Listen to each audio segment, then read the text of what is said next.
What's going on, people? We are Tottenham TV back here for another panel show. Usually I ask the guests how they're doing, but I don't even think there's any worth doing that. It's just like, Brains, how you coping? How you coping with the situation, my friend? Man, with copious amounts of drugs to see me through the dark nights and the barely livable days. I've become a full-blown alcoholic, which is helping somewhat. And most days, if I think about Spurs, I just basically want to kill myself. So other than that, I mean, everything's rosy. Well. So you're doing better than most, Brains. No, actually, I'm doing really good. Things in my life normally go in kind of inverse proportion to Spurs. Normally, when Spurs are doing incredibly you're well, on the high life. Yeah, when Spurs are doing incredibly well, I'm like rock bottom, and when Spurs are rock bottom, I'm living the life. So, and then it just pulls me right back down again. I try to get up, try to get out, pulls me back in. So yeah, So Spurs grounds you. It grounds you. It keeps you. yeah, necessary. Keeps you humble. keeps you on. That's what it definitely does, man. Ariane, how you coping, Am man? I supposed to follow that?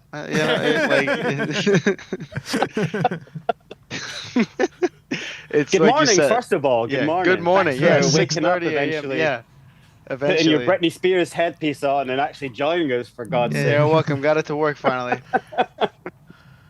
My God. You doing all right? You holding up well?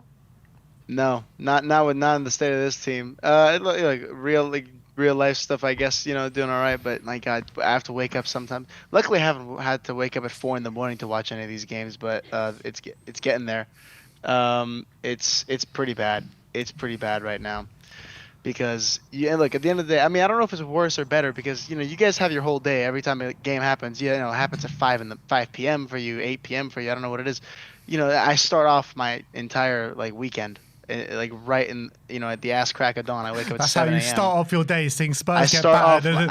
I wake That's up at the way to 7 start the a.m., day. 8:30 a.m. for the North London or whatever it is, and it's just anything I've got good going on or any inkling of positive energy for this weekend gone immediately. It was just it's terrible with the state of this club, or even sometimes midweek in case they haven't done enough damage. So, it's bad right now. It's not great. Ariane, how long have you been following Spurs for now? Because you're obviously a relatively younger fan compared to most of us. Yeah. Watch yourself, Sam.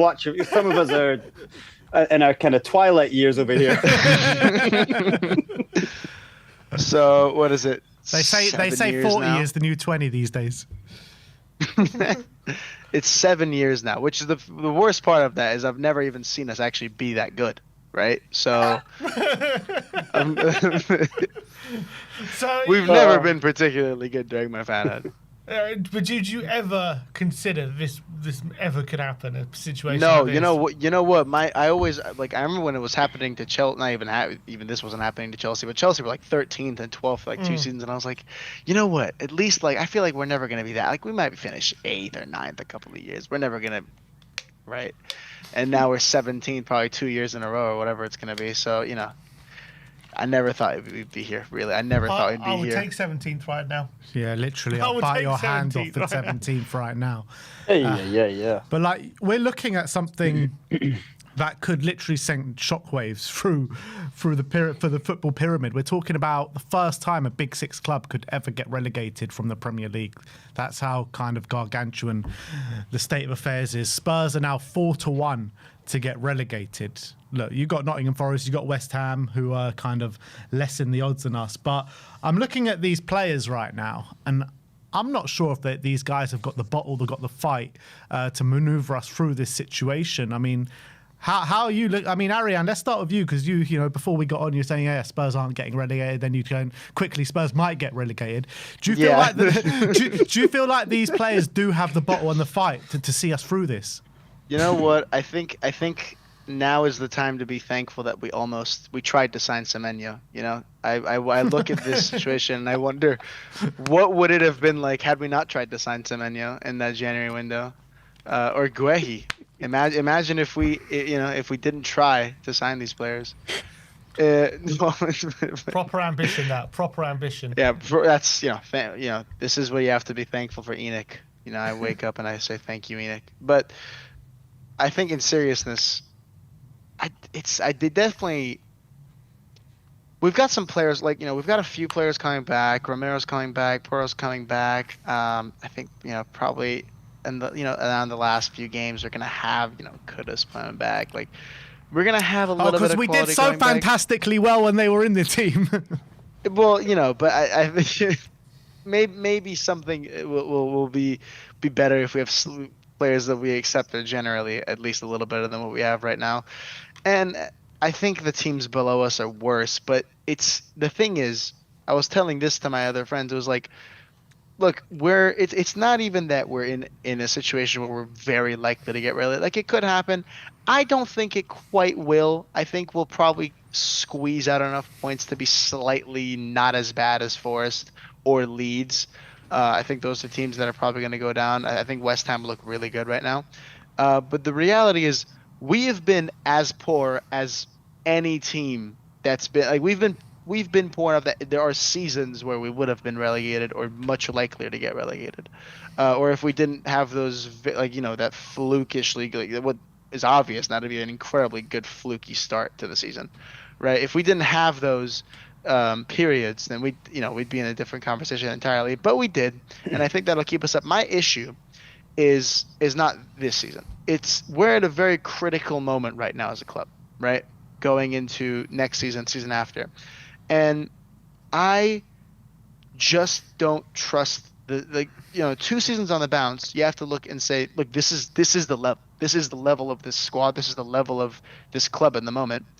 Do you trust the ownership to drag us out of it? I don't. What's separating us from becoming an Everton or a West Ham? What's separating us from being that? Just because we sit in a 60,000 seater stadium or we make more money, look, are we really going to make that much money? How many? We've seen the reports of sponsors looking to pull out. What is really separating us from getting officially, because it was jokes for a long time. Oh, Spurs have lost Kane. There's no more Big Six. Nothing is permanent. Your status as a club is not permanent. Your financial status as a club is not permanent. So, what if we become just mid-table and then not right now, but in 6 years time we get relegated, right? What's stopping us from that? At the point where it wouldn't even send shockwaves to anybody. Like, yeah, that was coming. You know what I mean? That's my worry. I mean, I'm so far attached from that kind of worry. I'm just so in the immediate kind of future now. Yeah. I think this season, the threat of relegation is so genuine. Like I said before, I don't think the players have the fight to get us through this. I think you're looking at the candidates around us. Nottingham Forest, they seem to have picked up some sort of performances. 3-0 away at Fenerbahce. They played much better than Liverpool on the weekend. You got West Ham, who they're picking up points regularly every week now. And you got us in the last 5 games with a 20th in terms of the form table. Last 10 games, we're 20th in the form table. Last 15 games, we're 18th in the form table. And last 20, we're 18th in the form table. And that is... Yeah. And during those last 20 games, where we're 18th in the form table, a lot of our players were playing. The Romeros were playing consistently. Porro was playing consistently. Dan, so all these kind of players who are hoping to get back in the next few weeks have all been playing regularly. Well, we did have Frank. We did have Frank, but I mean that game on the weekend against Arsenal wasn't too much of a departure from Thomas Frank, apart from a few little details. So it's hard. It's hard to. I feel a little for Tudor because we can sit here and say obviously that game was not great. At the end of the day, though, that's it's Arsenal. Say what it was. Say what it was. It's a lot worse than not great. It was horrible, right? But also, I feel for Tudor because his first game is literally the hardest game to play, right? It's against.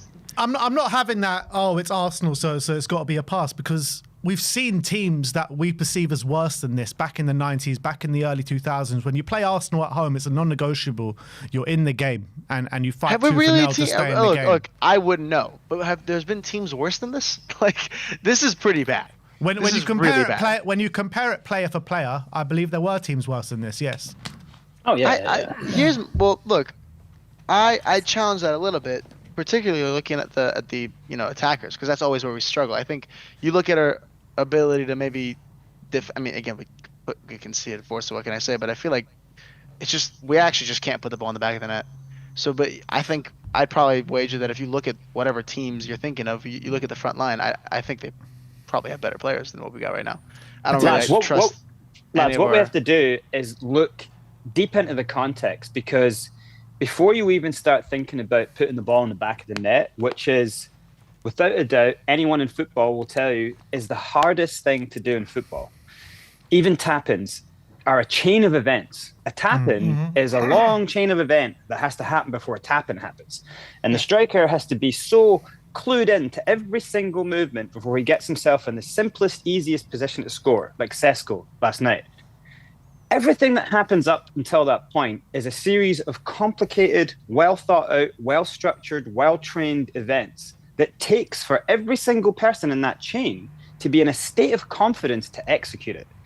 Now, the Spurs team that we have, no one is going to tell me that even with the injuries, now the injuries are horrifying, and the injury, say you lose, if you're talking about real context here, when Harry Kane was sold, David Harris, myself, I was kind of, okay, look, he wants to go. You can't hold a player any longer. I just wanted more money for him then. But when he goes, we were saying, that's 10 places in the league. I shit you not, that is 10 places in the league. If you don't replace him with one of the world's best players, you have to go and get a Frankie de Jong. Have to go and get the world's best player, if not Harry Kane, because that's what we might be losing here. People didn't rate him then, but we might just be losing, and now it's shown that he actually is the world's best player. And so then you lose Son. Son was another 5 places himself. Even not in his prime, Son was another 5 places. A fully fit Son, still to this day, is better than most players in the league. Take that out, right? Now you are looking at a team who, even when they are fully fit and good, are missing 2 of their most pivotal players who have saved them time and time and time again. So anyone you could put around in Spurs does not have what it takes to, mentality-wise, to win games like they used to. So the ideas of Spurs being top 6 is so BS and so far gone since losing Kane and then eventually losing Son. We are no longer anywhere near the top 6. With those 2 players gone, if you do not replace them, we are nowhere near top 6, right? No, but that's not me saying that we don't have a team that talent-wise is like a team that at their height could compete for top 4, top 5, right? That's on paper. To make on paper be a reality, you need them, again, in complete state of belief, in mentality high, in states of confidence, rolling high, thundering. Kind of what all of the work, it was always going to get harder before it got easier. Ange kind of did the tough work getting us past hell, right? Win a trophy, now you have a chance to shot in the arm, inject, and then win that trophy, go and buy 4 or 5 of the world's best players and then take on this league. And then you have a chance, in that moment, you have a chance to switch the momentum and finally make Spurs back to being a great team and possibly a top 6 perennial team. They didn't do that. We were talking at the start of the year about, all right, look, Frank's a sideward step, but okay, look at some of these signings. We would have liked these guys a couple of seasons ago, maybe a couple of seasons too late. We were like, let's get to January and see what we need to do. We get to January with, I think it was 7 or 8 major injuries, like long-term injuries, and they didn't bring anyone in. That right there, honestly, it fuels in me the conspiratorial side going, they wanted us to go down. Like, how could you not? How could you not? And by the end of that window, we hadn't won a single game in January through that window. If you cared in any way about this club, I tell you what, right now, you are throwing 100 million at a player. You are Hail Marying. You are doing whatever it takes on loan or whatever to get some of the best players into this club to save this from happening. And now they didn't do it. They didn't bring, and we ended up with more injuries. 13 players out. Well, 12 in Romero. Gav, we there's ended no way to save this now. We ended the window with one less winger than we started it with. It's unbelievable. It's negligence. There's no company structure in the world that would survive this. Board members would be fired. People would be withdrawing their money. Already, we're seeing, like Arian says, we're seeing sponsors wanting to leave the club. We're talking about long sponsors seeing what's coming and jumping ship. That's blood in the water right there. That is blood in the water. And the only thing that makes me think that they all kind of checked out, we're talking about players checking out. This board checked out. I guarantee you, because that's what happens once in a corporate structure, once people start fleeing and expressing that they want out, that's when investors go, I'm investing not a single more cent, because there's blood in the water. And when there's blood in the water, a big investor is coming along. So I think they have completely gone, wipe our hands of this. We don't care if it goes down. They're not tied to the team. They don't love Spurs. They're investors.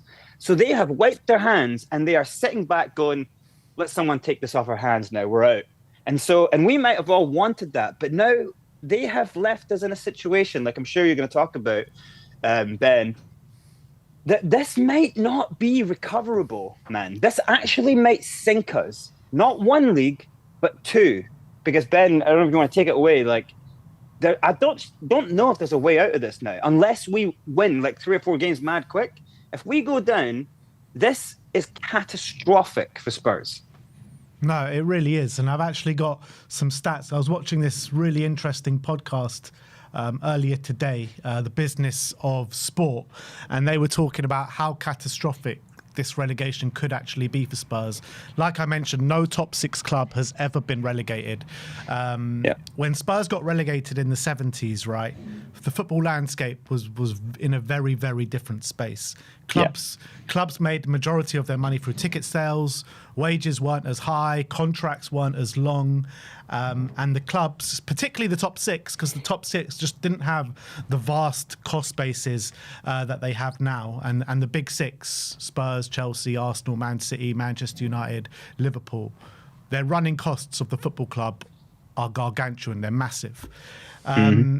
So Spurs earn 584 million in revenue, 288 million in commercial revenue, with some of those contracts expiring very soon. 167 million in broadcast revenue, 131 million in match day revenue, 55 million in non-match day revenue, and a 260 million pound wage bill. So that wage bill is obviously small in comparison to the top 6, but in comparison to the rest of the league and definitely to the Championship, it's very, very big. Missing out on Europe can have an 8-figure sponsorship-only ramification. So to put that into context, Manchester United, if they miss Europe for 2 seasons in a row, they owe Adidas 10 million. Relegation ramifications are far, far, far greater than that, even with the parachute payments. So obviously the unknowns go into that as well. Like, we don't know if Spurs have relegation clauses in the players' contracts, but they will. It's 100% they will. No, apparently it suggested that they don't. Apparently it suggested that they don't. The only ones that would are maybe something like maybe Gallagher would have it, but I would not be surprised if Vuskovic does. I would not be surprised. But basically, broadcast revenue from the Premier League to the Championship goes from 160 million to 50 million. A large chunk wiped off commercial revenue. They were talking in the podcast in the ballpark of about 100 million. Match day revenue will obviously suffer massively, with fans probably not showing up. You've got 100. We've got 100 to 150 million in unpaid transfer fees. We've still got the debts on the stadium as well, which are major. Huge. You're only allowed to make a £15 million loss per year. There'll be a meeting if Spurs go down with the regulatory control, and they'll say, look, your losses are projected to be a lot more than 15 million, unsustainable, but we'll give you a year grace period in the Championship. but that grace period will literally only be a year. So if they can't manage those losses past the year, and if they don't come back straight away, that could have major ramifications and potentially sanctions onto Tottenham in terms of points and stuff like that. So and that then leads into, it's not a case of like players having clauses. It's a case of Spurs won't be able to keep them. They will have to sell them to get the money. They will literally will have to sell them or else face, because I'm guessing that the grace period will be in luge, so like pushed on. So it won't be ignored. So they will still have to make that money because it will just be carried over. Yeah. So it's catastrophic. You will not be able to keep any of your top players. There's not a chance. You'll have to get the money. Forget top players. I don't think we'll be able to keep many of our starting players at all. Yeah. And like they're talking about even like the high kind of valued under 21 players in the podcast. They were saying that Spurs will potentially have to sell because the difference of the amount of losses that Spurs are going to have going into the Championship is going to be like probably bigger than any club has ever seen before getting relegated. It's completely it's crazy. It's crazy. So you're talking about... I think it's time to ask Arian again where he stands. Going back to bed. That's what I'm doing. Yeah, sleep for 3 months. Yeah. So like it's like this whole thing is built on a house of cards, it seems, when it comes to how negligent we have been with our playing squad, how we've rolled the dice in January when it comes to Johan Lang patting himself on the back and doing interviews saying, "Oh, we were smart, we didn't panic buy, we couldn't get anyone who would improve us. It's hard to do deals in January, blah blah blah," giving all these excuses, and yet they gambled. They've gambled with our Premier League future. Yet this whole club is so dependent on those revenues. I mean, even without Europe, all of a sudden, the club starts saying, "Oh, we can't spend as much money because we're not in Europe all of a sudden." But if we were to go down and get relegated, this club is built on a house of cards. If that card tumbles and we're out of the Premier League, a lot of things could very soon go with it. It'd be the same for any top six club, but we're the only ones stupid enough to let ourselves get into this situation. We're the only ones who have just.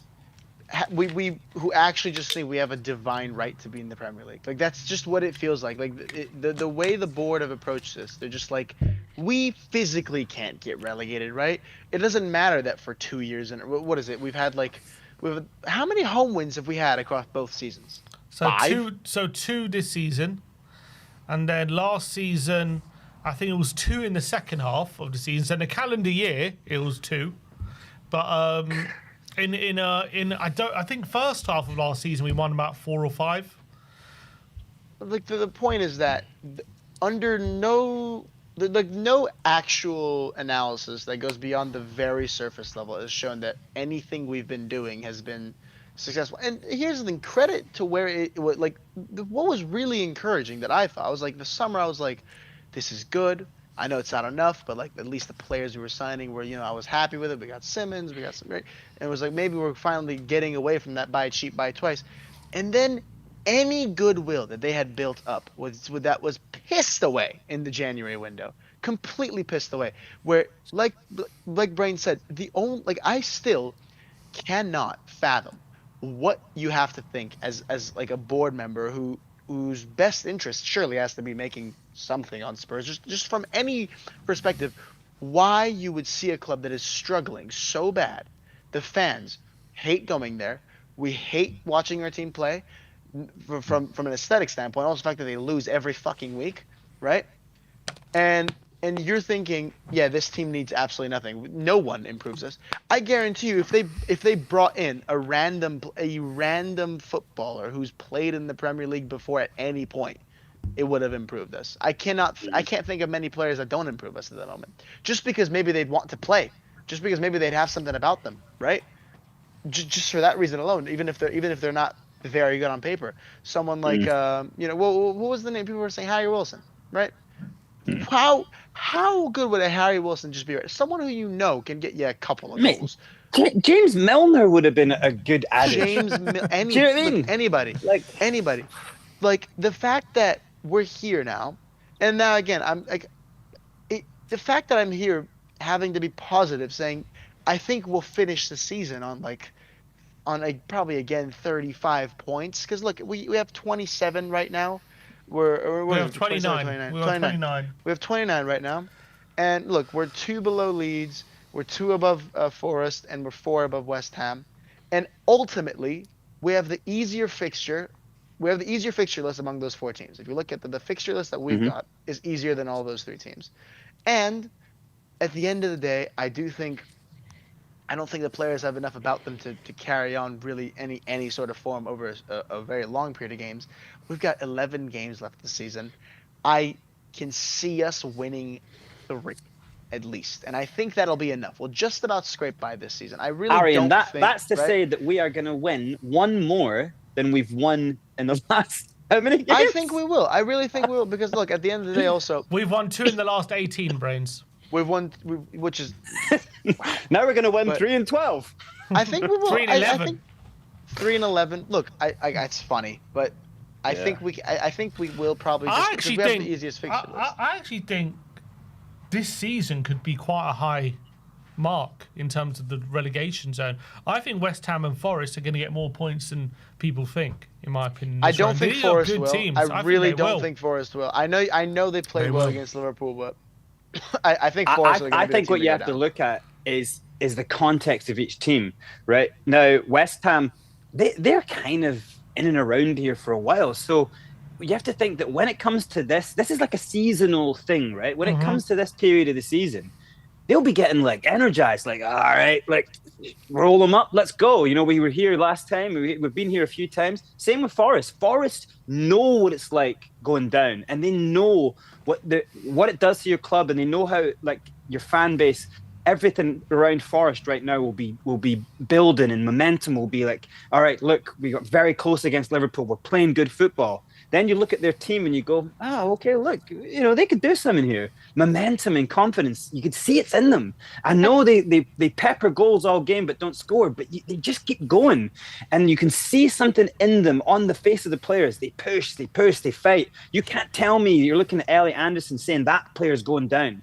You can look at some of their players and go, there's no way that those players are going down. You look at the faces of some of our players during games, and you're going, there is no way that player is fighting, is rolling his sleeves up and fighting. Because remember this quote, and obviously Conor McGregor kind of plagiarized it, but hard work beats talent when talent refuses to work hard.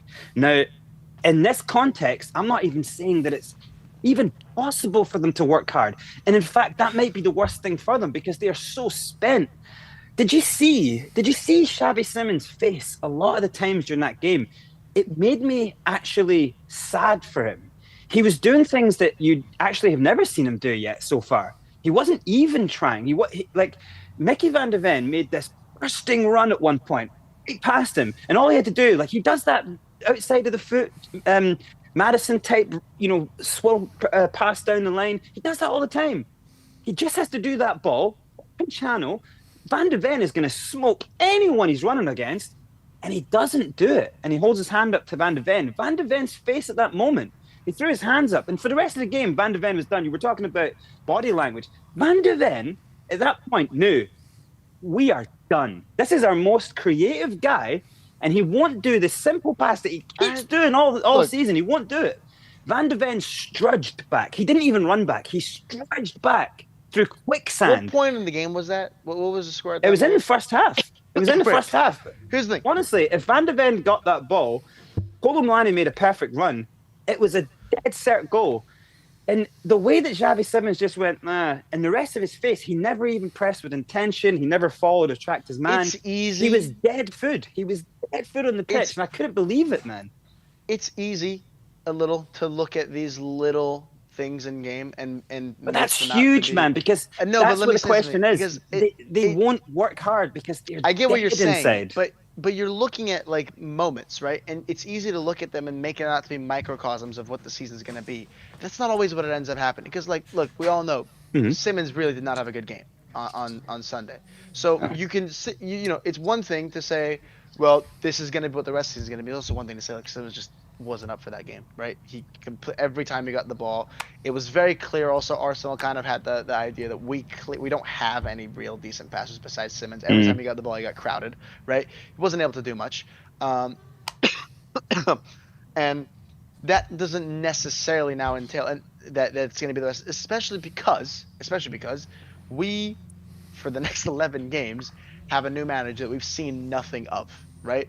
So what I'm trying to say, maybe it's positive, maybe it's diluted, but maybe it's just a perspective that is a bit more surprisingly. I thought I was actually pretty negative on everything, but maybe it's a little more positive than you guys. I think it's really easy to make out some things to be a lot more significant than they are, right? The same way that I'm using the worst person of all time in this instance too, and it's going to be what Frank said in a press conference because everything.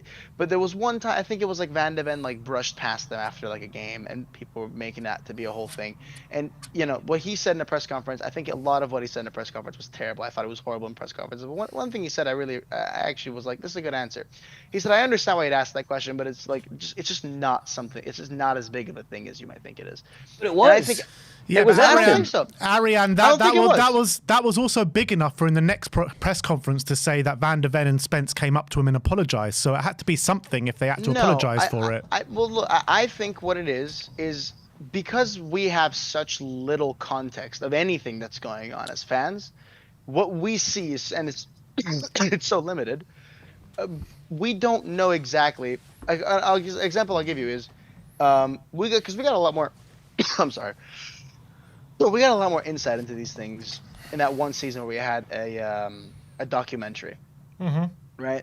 And there was like one moment where Sonny and Hugo were having a whole thing going down into the tunnel because Hugo was yelling at Sonny after he didn't track back, right? And as fans, what the initial reaction for a lot of them was what is this? This is serious, clearly that happened. But what it ended up just being was like a little spat because Hugo's the captain and all that. We have such little context that some things might look bigger than they are, and some things might actually seem a lot smaller than they are. I think this could be one of those things.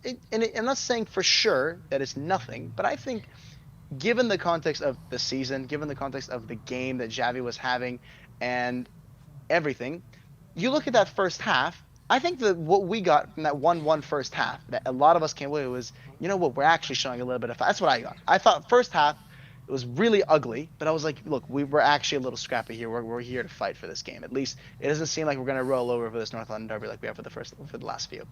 Second half, totally different story.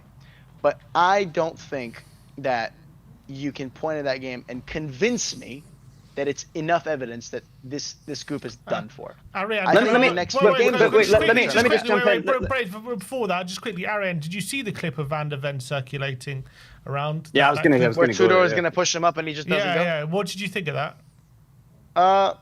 Again, it's also late enough in the game, right? Where I don't excuse it for the record, by the way. I think it's really poor from Van de Ven. But I think it's again, you want to put it into context. You want to put it into the context that, first of all, this kid is obviously a superstar defender, right? This kid is a superstar defender.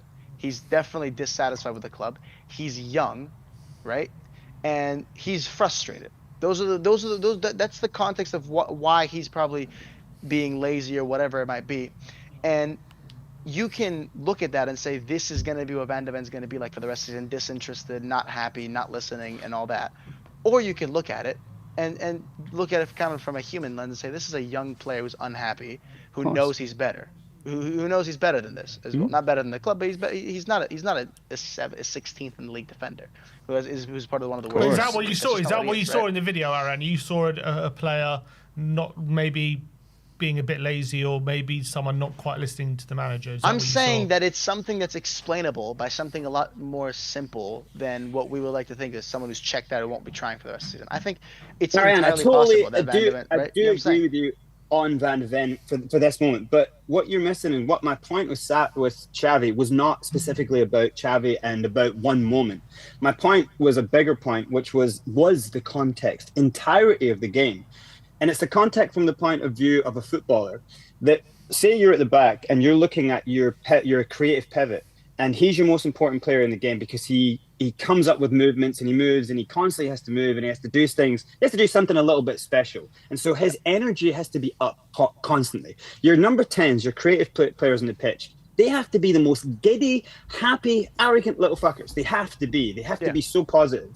And he wasn't getting any kind of service at first. He was getting crowded out, but it was the speed of which his head started to go down and those faces that he pulls. And I feel for them. I feel for him, definitely. But then it's more a case of what started to happen in context around him at that point.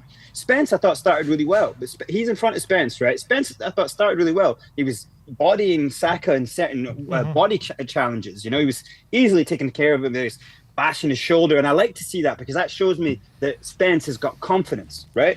But then suddenly, Spence had no movement in front of him. Spence had no ball inside. He starts to do this silly thing where he puts his foot on the ball. Then the ball gets robbed from him. All of a sudden, Spence is starting to disintegrate in confidence. Then he's putting pressure on Van de Ven. Every time a ball goes to Dragusin, he doesn't know how to play with it, so he turns and spins it. They could have done 5 or 6 passes at this point. The balls are coming straight back to people who are passing the ball forward. Then they've got nothing. Dragusin doesn't really know what to do with the ball, so he spins around and pays it to Vicario. Now that's 3 or 4 passes, and then Vicario goes, I don't know what to do with this. Bang, long. So this is the context that is a slowly falling apart ship, showing you that the real true context, which is not my opinion, but Igor said himself, this is good players with bad habits. They're in a bad moment and their mentality is weak. It's not sharp right now. That's hard for him to come in and do. So when you get by the time you get to Van de Ven, who is now so drained, he's so looking at his players going, what is going on? I've got a guy next to me that 2 times in a row just brain farts and gives goals away after we've almost scored and got back into this game. Game is on a knife edge. I know they could have scored a lot of goals, but that's just football. You don't score, you don't score. We score. It should have been a goal. Then the ball comes down the pitch. Don't get me started on that fucking officiating, man. Don't get me started on that. A straight through ball into your centre defender. I don't care what anyone says about Romero. That ball is getting booted out the pitch, or the player is going with him. There is no way you allow a central forward who is, if we're really talking about Gyökeres, like, there's no way he gets a touch as he does with the space he does to place it the way he does. It is shocking defending. And then from that moment, in the context of what I'm talking about is you start here and they might have been pumped up and the fans are here and we might be pumped up, but through the game, everything falls apart. But then by the time you get to later in the game, Van de Ven, this is why I was listening to the lads talking about Van de Ven and his kind of body, and as he checked out. Oh my God, anyone on the planet, if you're Van de Ven, would be checked out. Look what he's dealing with. By the time later on in the pitch, Igor is shouting at me. I can tell you right now, because it's hard to hear, he doesn't understand that Igor is saying, compress the space, compress the space. He doesn't understand that. He thinks, because you can see when he looks over, he misses the first couple of things, he looks over, and he just looks like the manager shouting at you, and he's like, shouting at me for? Well, what? I haven't done anything wrong. Like, you can see that that's what he's done. And then he looks at him again, and you can see Igor then turns around. He gives them a clap, and then he goes, compress the space, and he explains it a little clearer. And at that point, Van de Ven's looking straight at him. Then he moves over. Then he gets it. So it's just, that was a miscommunication. It wasn't about Van de Ven going, get lost. You could see at the start of it, Van de Ven was going, don't shout at me. This is all a mess. Don't, but he is fiery, and he does. You're right. He does think he's bigger than this situation, but he's just got a little bit of misunderstanding, and then that's where context gets taken out. But the bigger context is these boys are in quicksand, and they've never been in quicksand in their careers, and they all think that I am not supposed to be here, and then that mentality right there, that's what takes you down. Because like soon you better start fighting for each other. But like you mentioned, one thing you mentioned that I think is really important is you said Igor came in and he rightly said that these players are in a bad moment, they have bad habits, and just when you're in this moment, right? Obviously, you need to work hard. You need to kind of rally around as a team and whatnot. But what you need also is just a little pick me up. You need a win. You need a big result. You need something like that, right? Yeah. And until you get that, it's difficult to really forecast what's going to happen. And I don't want this to be misconstrued as an excuse, right? But you look at the game, context of the game. We play that game. We play very hard for the first half. We and we give up a goal and we get one right back. The response And it gets stolen away. right? Yeah. And then we get one back again, and then they score, and then we get one back again, and then it's now 2-2. Game's fired up, and then that happens, and then we all know what happens. What's the worst decision? I think it gets worse every week, and you look at that, and then from that moment the game just changed, and then they make it 3-1, and that's game over. There's nothing else about that, right? Yeah. And I'm not saying, for the record, what I'm not saying is had we made it 2-2, we would have got a result. That's not what I'm saying. But what I'm saying is, you in a game like that, in a situation like that, and after a decision like that, it's so easy, right, for a group like this who's already been through this absolutely terrible season to lose 5% of intensity, and that's all it took for Arsenal to make it 3-1. And then after that, and then you lose another 5%, and then that's what's game over, right? Yeah. That doesn't mean necessarily that the next game is going to be a disaster or, for the record, a reaction. It's going to be a different game. And until we get something to build off of, it's going to be impossible to forecast just what we're going to do. Because right now I said we're going to win 3, right? We've seen teams win 5 in their last 5. Is that what's going to happen to us? Maybe, probably not. But my point is, until these teams in a situation rally around something, we can sit here and talk about it until the cows come home, but something needs to happen. This team needs one thing. We need to get lucky. Forget even playing well for one game. We need to get lucky, get one thing going our way, and then we see if we can get anything off of that. But until that happens, it's just going to tumble. And that's what the worry is, right? Is it gonna be one of those things where we don't at any point get something to build off of? Are we gonna have 11 games where we get 1 or 2 wins and never build anything? Or are we going to have 11 wins where maybe we get a win next week, and then we go 3 unbeaten, and then whatever happens? Oh, Who knows? Gav, right? let me ask you, Gav, in terms of just on the North London derby, it was obviously Eagles' first game. We obviously got battered quite badly. But, we have sacked Frank, and this is the new guy's first game. Was there anything in that game that you saw? Forget there was a lot of shit, a lot of bad, but was there anything that you saw that you thought, okay, if we just do a bit more of this, or I can see what he's trying to do, it's going to be a bit different to what we saw under Frank? Was there anything you saw in that game you thought, you know what, maybe they're going to be more intense, maybe they're going to be higher up, maybe we are going to be more offensive under this manager, or is there just not enough in there for you to say there's going to be any different? No, I think if you come away from that and go, oh, this manager, oh my God, like look at that. There was nothing there. That's just nuts. You have to understand that there was very little time, very little that he can even do. When you're coming in, you've got like a few days, you're not really going to work on, in-game, like hardcore strategy stuff. Really, all in the time that he had, what I think he was trying to do, he has to assess who are my runners, who are my most experienced players. I'm going into the North London derby. It's apparently, because I hadn't experienced it before, it's apparently a massive, massive match. I need heads. I need experienced players here. So that's why he won't go for Sousa. Probably Sousa was the right decision. That's why he probably won't go for Matisse Tell as left wing back. I think it's a wrong decision anyway, but he was good later in the game. He probably won't go for any of the things that we know, because we've seen and we have the experience of seeing. But he has to come in and go, what have I got? And what can be the best chance of just coming out with someone here? Because no one expected us to get a win there.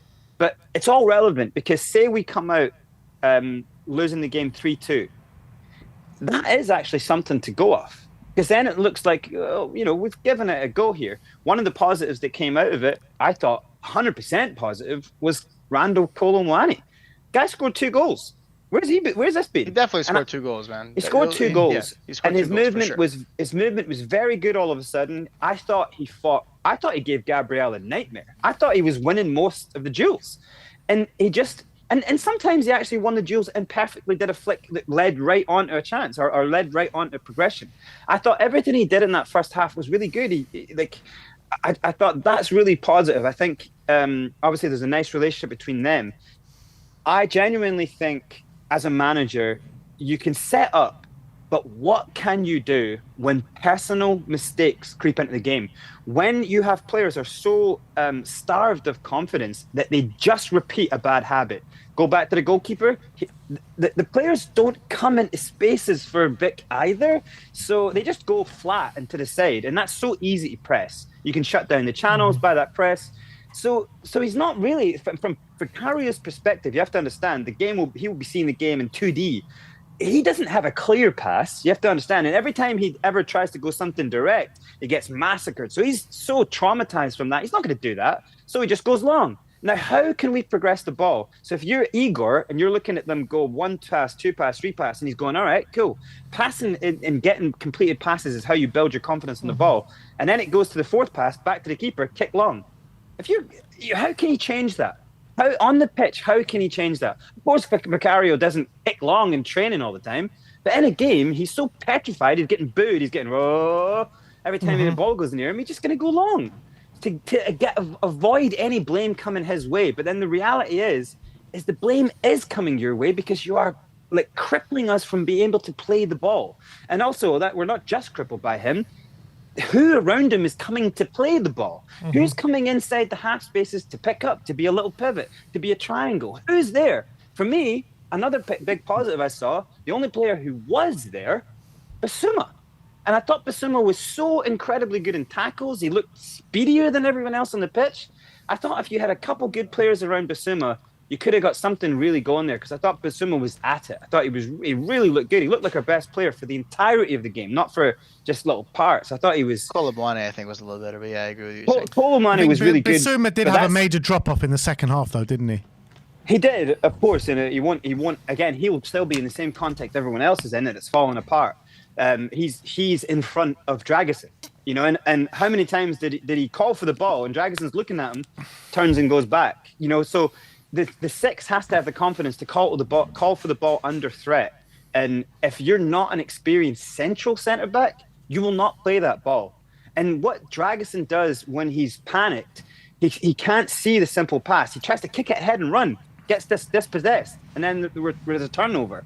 So for me, it's like, I think Igor's looking at that, and I think that's another good thing. So there's the 3 good things, is that you had Colomani, Bissouma looked like he's rejuvenated. And then I think the biggest things, what you learn from a really bad, if it was a kind of competitive game and it's sort of the plan kind of worked, I actually wouldn't tell you that much. The fact that it went so bad is actually a really good thing from a manager's point of view, because now he knows, I don't think I can play a back 3 with these players. I don't think I can do that.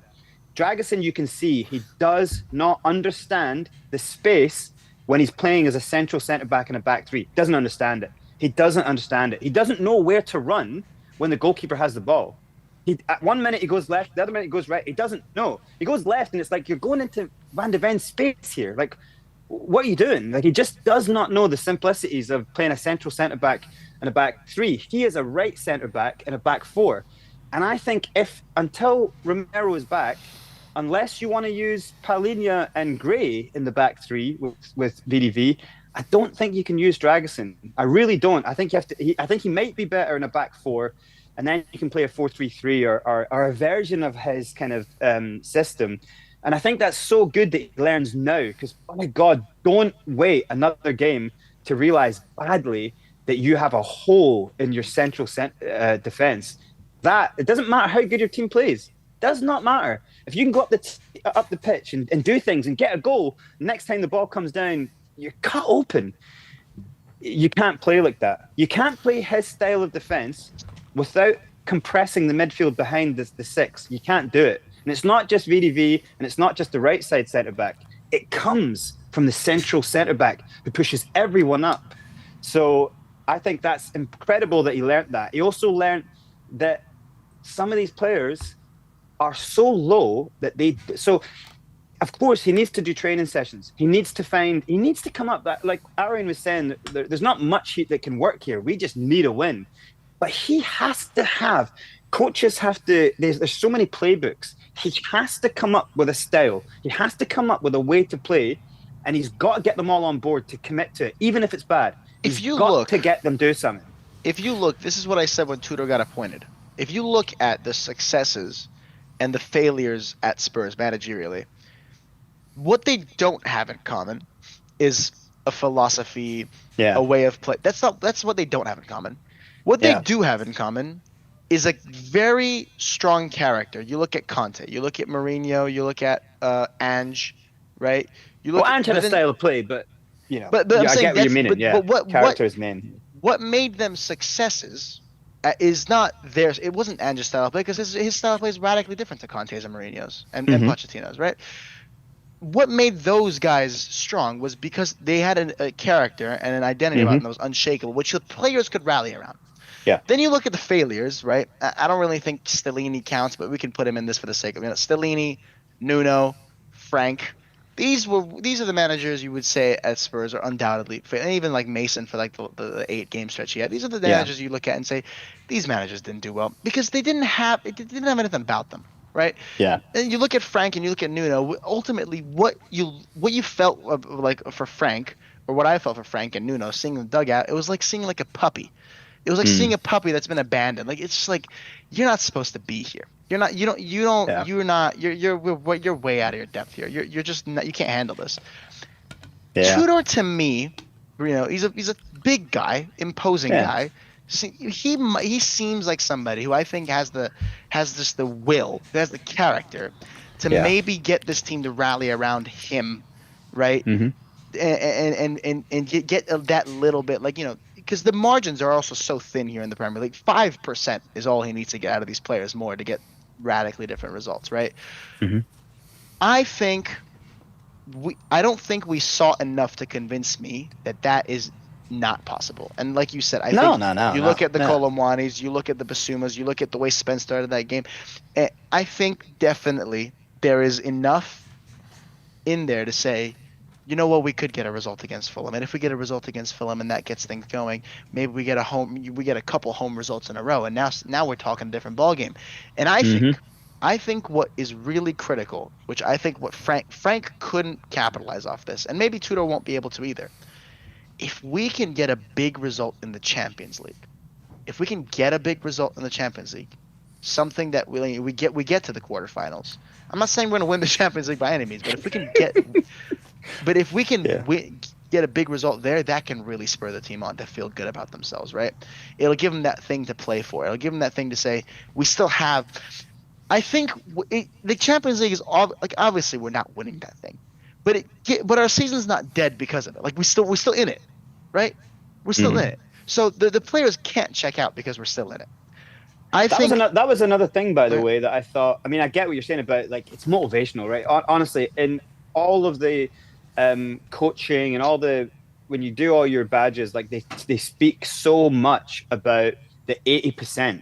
The 20% is what you do your badges on, but the 80% is what makes a manager a special manager, and that is being a motivational person, whether it's with tough love or whether it's like just like a father figure, and that's what Ange had, which was kind of special, is that you want to die for a person like that. And that's what it's about. 80% is enough to give something special. But also, another thing that I thought was positive was Spence on the right side when he went on that side. I thought he did a lot of good stuff. He was charging down the wing. I thought that he probably will see that and go, there's no way I should use Spence on the left. I should use him on the right.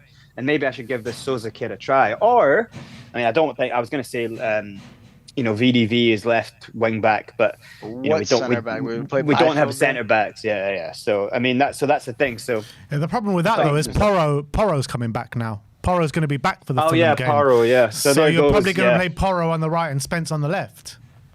Yeah, and you just hope that Porro comes back a little bit rejuvenated because his form this season has been so bad, and he is someone that when he is bad, he can spiral. With Porro, I almost want to say, like, it's not actually like this, but I almost feel like he needed a break. I don't know if an injury is a break, but like he needed a break. Maybe, right? Because, dude, that's the thing. Every time he would get criticized, I would just say, like, look, this guy.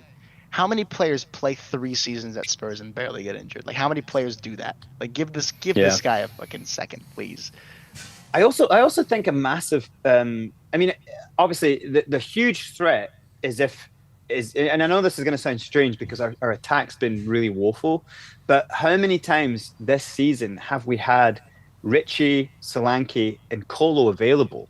So the fact that you maybe Never. could use them, yeah, we haven't. So the fact that you maybe can use them, especially if you've got two, because I like the idea of using Richie and either one of either one of them. Look, in a Richie two. almost scored too, by the way. He almost got a goal. Richie's back heel was actually pretty awesome, and they got very lucky that it kind of ricocheted and slowed before it went in, because I could have just went in. The thing is, we lost that game 4-1. There's a few moments in that game where you say, if that one doesn't go for them and that one goes for us. Yeah, we could have had 3 goals. We should have. Yeah, but they could have scored about 8. I know. But what I'm saying is, like, there is a world that game plays out, and you roll the dice on all those chances, and then we come out with a point. Like that could have happened. Yeah, right? but then you look at it. There's another world where we could have lost like 8 or 9-1. We already lost 4-1. Who gives a shit? Like my point is, like, there's. I mean, if we would have lost 9-1, I'll tell you, Tudor probably would have got sacked after the end of that game. But I do like the idea that Porro is coming back and he's got a good whip. That then you could have, if you've got 2 big hassling players, maybe that you've got some real threat in the box, and maybe against a Fulham, against Palace, maybe that's something, And I also wanted to say that I know that people were really going on at Conor Gallagher, but I kind of felt really sorry for him because his role seemed to me to be kind of not really filtered out right. I saw in the first few minutes that he was trying to press, and he got to his pressing point, and he looked to the side, and he should have had a man right there in the triangle press. Yeah, and he had an wasn't impossible there. job. He had an impossible job. The man who was supposed to press on that side was nowhere near there. At one point, he was telling Kolo to go to his man and close the ball down the line, and then he had to leave his man. And so what he did was he just ran straight past Kolo, who wasn't doing the press, and he went to press the guy. And then where did the ball go? To Connor's man. But that's not his fault. He's trying to manipulate everyone to do the press properly, and I could see he was getting so angry. At one point, he ran from his side. This is when it goes all wrong, right? But he ran from his side. Xavi wasn't pressing, so he ran to Xavi's man, and then he ran backwards to Sarr's man, and then he ran back to his own, and he's just chasing the ball. And you're going, God, I know, but I can see that he really wants to do this. Like, he's got heart and soul, and I felt like it was a bit wrong for people to start saying that Conor Gallagher was wrong, and I just felt that he was looking around and nobody was doing the press right. So there is. I think Gallagher's a good player. I think he is good. I genuinely think he's got enough heart and soul, and I don't think that he's a one-track pony or whatever. I think he's got skill sets, but he's a type of player. If you're gonna use him, by God, you need to clarify the role. Because he's the type of player, he'll just run like a rabid dog all day, and it's going to burn him out. So, like, he is someone. I thought there was a little bit of positive to see in that, and I was actually quite surprised that he came off. I believe that's the 4th player Brains has said he feels sad for. Honestly, I feel sad for them all because look, if you've been in football teams long enough, you've been on a run where you're looking at your same teammates and you're losing. You're on a skid of like 7, 8 in a row. And then you know that at another moment you go on a 10-game winning streak. And you're going, how can this happen to the same players? We're the same players. How did we just lose 10 in a row and now we win 10 in a row? Momentum is a huge thing. I tell all my football players who work with me is like, when you start a game, don't even try to do anything. Don't try to do anything. Complete 12 passes. Everyone get a touch of the ball. Complete 12 passes. Complete. Count in your head every time you do a good action. It's a way of like training your brain to go, I'm playing well. Like, you need to like win a tackle, hit a man. First 5 minutes, hit a man, win a tackle. Like, get the positive energy going. And I can see that some of these players, they're so like, it's so drawn of it. They're so anorexic of energy, and it's just like, I just think I wish there was like a mental coach there or some personal kind of mental coaching where they were just people telling each individual player, stay in it, stay focused, stay in the game. And that's what you also see as a big problem is we don't have a captain who's going around going, hey, like English-speaking captain who's going, stay in the game, stay alive. That's the intangible that we lost with Sonny. You look at Sonny last season, you say, look, he's past it. It's a good time. It's at the right time for everybody. But that intangible was just what he was to Yeah. in a rut like this, right? Nobody in the world, I wouldn't take anybody in the world right now over just bringing Sonny back for 5 games and just saying, Yeah. look, let's settle down. Let's just settle down. Let's just go game by game, not even game by game, half by half, and just bring calming it down. It feels terrible talking about my club like this, but like, we're not in the relegation zone. We just need to. Our head is above water right now. Let's just keep it above water. Just go one at a time. Play this game. Play this half. Play these few minutes. And also, when you look at it, and when you're looking at the teams that we're fighting against, Nottingham Forest and the West Ham, they've all got that figurehead that have been there for quite a few years. The captain of the club, widely respected. Morgan Gibbs-White of Nottingham Forest, Jarrod Bowen of West Ham. You know, they've been pivotal to those clubs over the last couple of years. And I know Mickey van der Ven and Romero have been, but I don't think they're of the same ilk, of the same leadership ability of those two players that have been at those clubs. So those players are actually spearing those teams on right now. Jarrod Bowen grabs games by the scruff of the neck. So does Morgan Gibbs-White for Nottingham Forest. We don't have that player that can lead us out of the dark right now. Has Gibbs-White been doing that this season though? He's improved a lot. He's improved a lot over the last month. I think it's going to be Forest. Honestly, I think Elliot Anderson is also that. I think he's quite a general, but I also think I think our two players who are quite like sergeants, like lieutenants, are Conor Gallagher and Palhinha. Because I see them on the pitch just kind of shouting at people like, hey, come on, come on. And I don't see that from Romero. I genuinely think Romero doesn't have Romero shouldn't have ever been captain. He doesn't have enough of a grip of the language. Also, Briggs, those two players are brand new round here. They're brand new. I know. So, like, you're looking at Conor Gallagher trying to order people around. He's like, you guys just you don't know what we've been through the last couple of years. Like, you know, well, step aside. You know what I mean? Dude, James Maddison, if he was fit right now, that would be I mean, look, first he's been through it. He's been through it, and on the other side where he went down. Right, he went down. Yeah. I think his input would be invaluable right now. And I hope obviously he's in and around the squad. Like he's not dead. But I guess that's like the biggest problem here is that you look at that team and on paper you're going, I would rate this team over the teams we're going up against. Like, but then you look at them and you go, but actually as a team, they are not as good as any of the teams we're going up against. They all look a bit on paper like mercenaries. Like Spence has all the talent in the world, but he looks like a mercenary right now. He's doing stuff because he's like, I want to show everyone that I'm the baller. You can't get the ball off me. You can't get the ball off me. It's like, mate, pass the fucking ball. We need to get up the pitch. What are you doing? Holding onto the ball. We're 4-1 down. What are you doing, man? It's silly little stuff like that I think like we have all over the pitch. We have some players who just like are rushed and want to get going, you know, and it's like there's no composure. There's no one like taking charge of it. And I would have said that VDV was like that. At one point, he kind of seemed like he was like that. You know, his first couple of games as captain, where he was like storming around and shouting at the ref and you know, ordering everyone around. And now he just kind of seems like, you know, does seem a bit like he's just like there's no point even. I'm dealing with players of such a low level next to me. There's no point even like going off at them, you know. And yeah, so that's where I can't see it. But then, honestly, Ariane is 100% right. You just need a win. Like, you just need the next half of football to be exciting. And then everyone else gets motivated. And then all of a sudden, like, once you get like one goal, and then especially if you can turn it into two, it will feel like you are flying. It will feel like you're no longer tired. Imagine how we're going to feel having a 2-goal lead right now. When was the last fucking time we had a 2-goal lead? When was that? Yeah. And that's the problem, because a 2-goal lead seems so far away right now. In the Premier League, the last time we had a 2-goal lead. No? Brentford. Oh my God, was it actually Brentford? Was that my goodness. The first time we played them. Yeah. No, the first time we had a 2-goal lead was December 6th. That was the last time, December 6th. Because none of the players believe in it. It's the last time we had a lead, when was the last time we had a lead, let alone a 2 goals? Oh my God. The last time we had a lead was Burnley. Van der Ven in the first couple of minutes. Yeah. Yeah.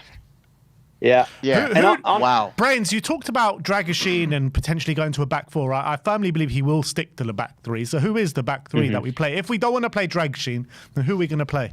Well, Danso might be back. honestly, yeah, so who plays with Danso? Danso? Yeah, No, he said, is Danso back? he said Danso might be back next week. The rumours are Danso's back for the weekend. If he has honestly, I turf would toe, love then he's that. cooked. No. That's what I would love thought. that. I mean, it's Would been you- long enough now. Would you for- guys think of throwing Janai Beifeld in there? I would 100%. I would have VDV, Danzo, and Beifeld because I actually He think wasn't in the Beifeld squad, is was he, on the strong. weekend? Could Was he you not? imagine? You know, it'd be a little. I think what. Remember when Mourinho just threw Tanganga into the lineup? Yeah. Remember Yeah, that? and was it against Liverpool and he had a man in the It match. was against straight off? Liverpool, and he was man of the match, and Yeah. we lost 1-0.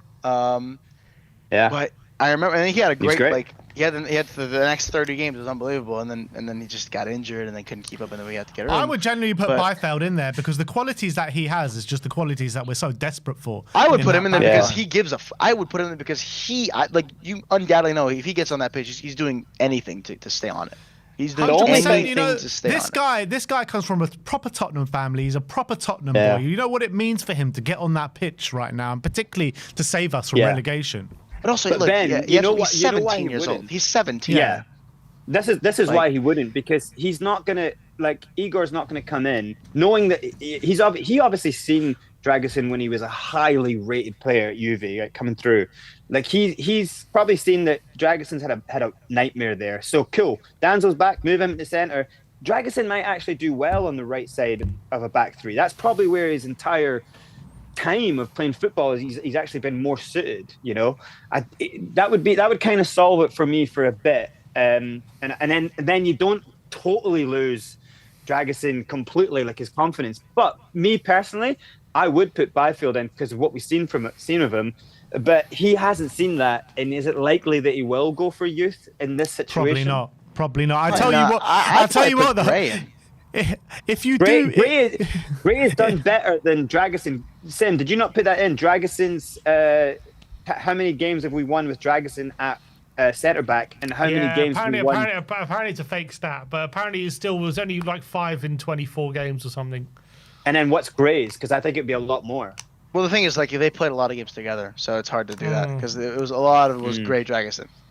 if we do But, put yeah. in, if we do put in Byfield over Dragoshin, yeah, let's say this weekend, I guarantee you, come Monday morning, Florin Manea, His agent. yeah, his bloody agent, man, he's gonna be Let him piping go, up. man. We should get rid I of think if we Dragoshin. put He's Dragoson's rubbish. agent in, we're gonna progress the ball better than the Probably. Dragusin himself, to be honest. Honestly, I do. Even though we're in such a moment, I do think you have better options when you've got VDV, Danzo, Byfield, and Gray, and Polinia. I think among any of them, I you've got don't like better- Polini at center back. I'm not No, gonna I don't. lie to you. No, 100%. I want him in the center because every time that you want to crunch and tackle that I've seen that is so good, he's in the center. And when he does it on the halfway line, it turns us over. It He did does. it- It's actually he did it huge. against Arsenal. He did an amazing Yeah. tackle, and it turned us over. And then I don't know if it was Xavi just ran straight into players, but he had passes, and it was like, oh my god, that could have been a goal right there. Was that not you the know? one where Xavi took it and then like hit it, like just smacked it from like 30 yards, and then I think Raya saved it in the near post? Is Oh that- yeah, is could have been that. Yeah. I think It it's that actually one. could have been that. Yeah, but that all came from Polinia just going, Yeah. let me at him. You know, I love his mentality when he's in the middle and he's going, come at me. You know, and he just bang. I've never seen anyone who successfully can stop players in their tracks like he does. It's quite something else. And I think right now we need defenders and players around a midfielder seeing that and going, I'm getting in on this. You know what I mean? And also, we're playing in his pitch. We're going to his neck of wood, Craven Cottage, where he Yeah. made his name in the Premier League. So that pitch is a very difficult pitch to play on, right? He'll know Yeah. exactly Yeah. how to do it. Look, I think, like I said, kind of at the beginning as a joke, like I don't think Spurs might go down, but I don't think Spurs are going to go down. To be honest, I think, like I said, Ariane, this has the potential to be the worst season on record, not just because Spurs could potentially go down, but because Arsenal could win the league. Not only just because Arsenal can win the league, but 3 games towards the end of the season, from the end of the season, Arsenal play West Ham. We could potentially want Arsenal to win the league at expense for us staying in the Premier League. Like, I don't think it'll get to that. Can you I don't imagine think though it'll if get it to that. does? Can you imagine though if it does? We're Tottenham Hotspur. These things happen to us. Yeah, and they kind of happen because of the context that's built amongst us due to this rivalry.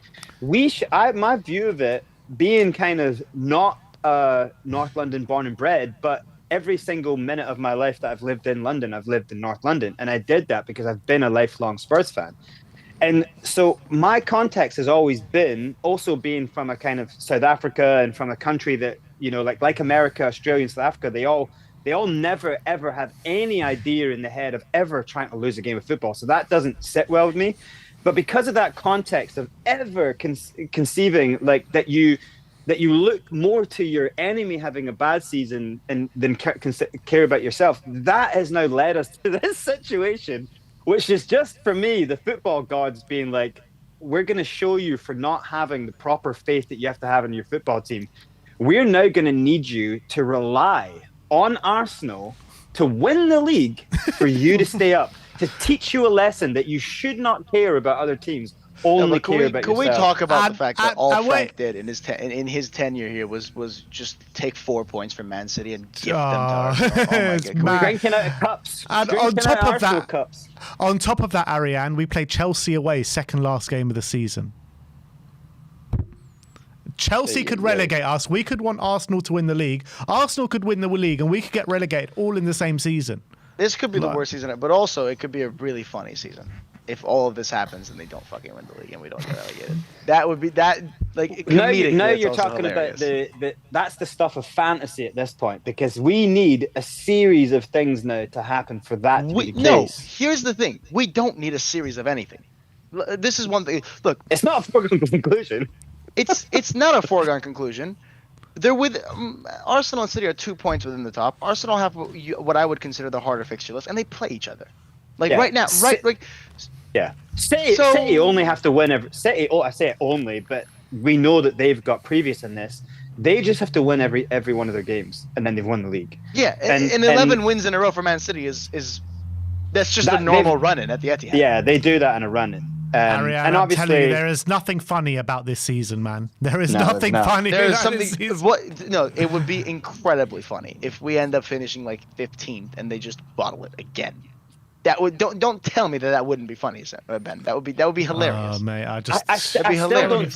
don't think we have any banter rights when we're so far gone. I mean, at least they are fighting for top honors perennially. We won't stop can't. us, Brains. It won't stop us. Oh, it won't stop me. I mean, at all. of course. I have zero shame. I have no shame. Of course.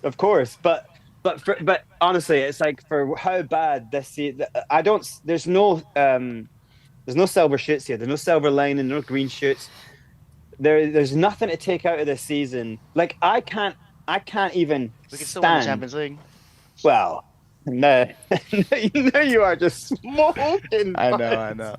But honestly, I can't even stand if it gets to the end of the season and we stay up and players are jumping around surviving. And I know that they will want to, and they'll want to go into the dressing room and take a picture and celebrate it like a trophy, but because they will have gone through hell to make it work. But the fans, it'll be so hard for me to take if we are enjoying surviving.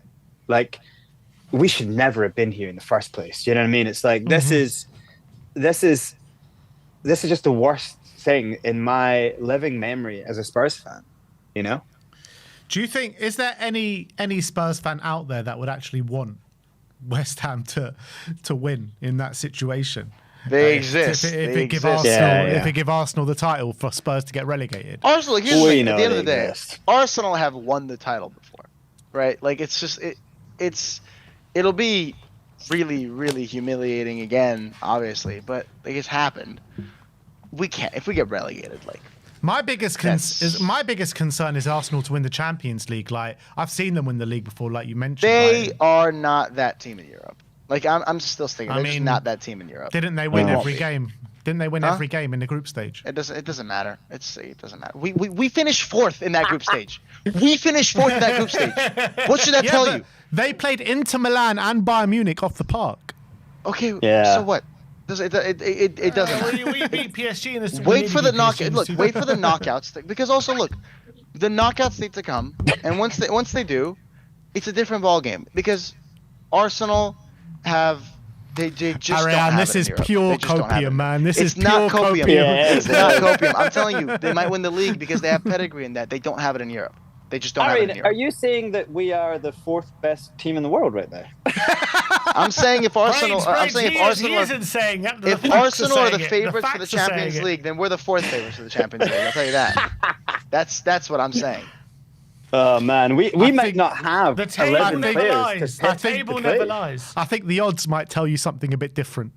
I think the odds say that if Arsenal are first and then we're 4th, that means we're logically the 4th best team in Europe right now. So That's not what the odds say there. The odds don't say we're 4 favourites for the Champions League. But you're telling me that they played such and such off the park. They finished top with 8 wins. Okay, great. They finished first. We finished 4th. That means we're 4th best. That's what I'm telling you. If that's all that we're considering. That's but not obviously what there's it more to means. consider. It means There's that intangibles. it means we had a very easy run. That's what it means. Yeah. Well, no, honestly, I don't think we have to completely dilute the success of what was a good campaign. It's just that there's context to everything. It's like, I really don't think any game is easy. It's just more that the Premier League is so good, and the pressure, and it kind of like you're, molding stone and steel against steel. You're making your team so kind of ready for a battle, and then you go up against European teams who are all still ticky-tacky and space, man to man, and you just kind of stroll past them. So it's not really relevant in terms of like the Premier League, but I do think anything can happen. It seems to me anything can happen. You know what? I've just looked it's at more the a case odds. of we have a team left to play any of the games. Exactly. I've just looked at the odds. We're 11th favourites to win the Champions 11 League. favorites. There you Let's go. go. I'll take those odds right now. I'll take those odds 33 to 1.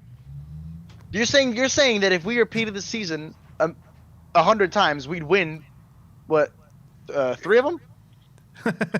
We'll win 1 in every 33 seasons. So that means we win 3 times. This could be it. This could be it. Come on. be it. What would you give to knock Arsenal out of the Champions League? I would you get relegated? I wouldn't get. I would do pretty much anything besides get relegated. Yeah. Anything besides getting relegated. I would. Would you allow them to win the league if it meant knocking out the Champions If we knocked them out in the final. If we knocked them out in the final. I think like before there was always the conversation of like, oh man, maybe this team deserves to get relegated, and then we get the levy and all them out. That's what we always The Great Reset. The Great Reset. Yeah, the Great Reset. But now when you look at it, like, I think it probably sends you down 2 leagues. I think you see Wrexham get back into the Prem before we get there. Genuinely, I think they pass us. Yeah, and, I don't think we and win we the stay championship. There's no way we win the championship if we go No. down. Like, there's no chance. The championship is a murderer's row. Honestly, it is not easy down there. It is probably one of the best leagues in the world as well. I would almost go so far as to say that most of the teams in the championship could beat most of the teams in Europe. The way that it is right now, I do think so. Honestly, the championship But is not most an of the easy top league. championship players would want to come here, wouldn't they? It'd be a sideways step for them. Sideways. Sideways step, yeah. I mean, looking at the players we were looking at before, God, would they even want it? I don't know if they would. I'm saying some of the best championship players would probably want to come. We can get some good championship players. I don't know. I think some of the best But championship what are we players gonna are do when looking we can't that they think want to be in about the Prem. signing Semenyo? What if we can't consider signing Semenyo? I When Frank think came out Look and said at that, the man. situation that my Leicester. Look at the situation Leicester are in. They're facing relegation now from the Championship because of the financial issues that they've had by getting relegated. Southampton are They've 14th, had 15th or whatever. they're 11th, I think, but yeah, similar 11th. space. Yeah, but like, when they were in the Prem, didn't they have financial issues then? I think did they get points deducted in the Prem? Yeah, didn't they? Did they? I don't Yeah, think they did. I think I Leicester think they got, breached PSR in the Prem, didn't they? yeah. They didn't get points removed, I don't think. No, but they Didn't they breached get- PSR. I'm But saying our they were situation is already- much more dire than Leicester if we get relegated, because Yeah. But, Yeah, but we we also won't- we have, won't we have the also bottom have line. bigger revenues. We do have bigger Yeah. revenues we won't have. I mean, our revenue is going to be slashed in the Championship. next season, but you could still get out of that situation if you go up straight away. Is the point? Yeah, if you look, go up straight away. yeah. But this still, you're is still going to really have to make a doomsday buy stuff. yourself. I Gamble really on look. doing that. I think. Do you trust I- Enoch to look. bring in the right players for the championship? Like, But this is what I'm saying. I don't Yeah. trust Ian. What I said at the very beginning, I'm not that I'm not concerned, but I'm less so concerned, actually, honestly, about this season. I'm like I said, I'm looking at the fact that in 6 years' time we might go down, and everyone says, yeah, that you probably would have put Spurs down as one of the teams that might go down. That's what I'm Arian, really why worried are you about. looking at 6 years' time when in 2-3 months we could be down? Because It's a I problem think now. no, it is a problem now. I'm not saying don't look at it now, but I'm saying look. I think more likely. I think we're probably 33-1 to get relegated. To be like in real No, probability, what not are by we, like, action, 4? not by the market, but I Right. think like in reality. And reality, I think we're about. No, That's no, that's no, about. no. Are you That's mad? I think what it is. What? I You think I look. You think the reality odds for us getting relegated is 33-1? Yeah, No chance. I don't think we're actually. I Not that we're not disagree. in danger. Look, well, that's great. But what I'm saying is, Arian's trying to get a bet going. I think. Jeez. Just I think. Look, like what is it? It's 4-1, right? Like I would put a lot of money on us not going down right now. will you give me 33-1 odds? Huh? Will you give me 33 to? Yeah, whatever you want. Yeah, I'll do it. I'll give you 33 odds, but whatever you want on it.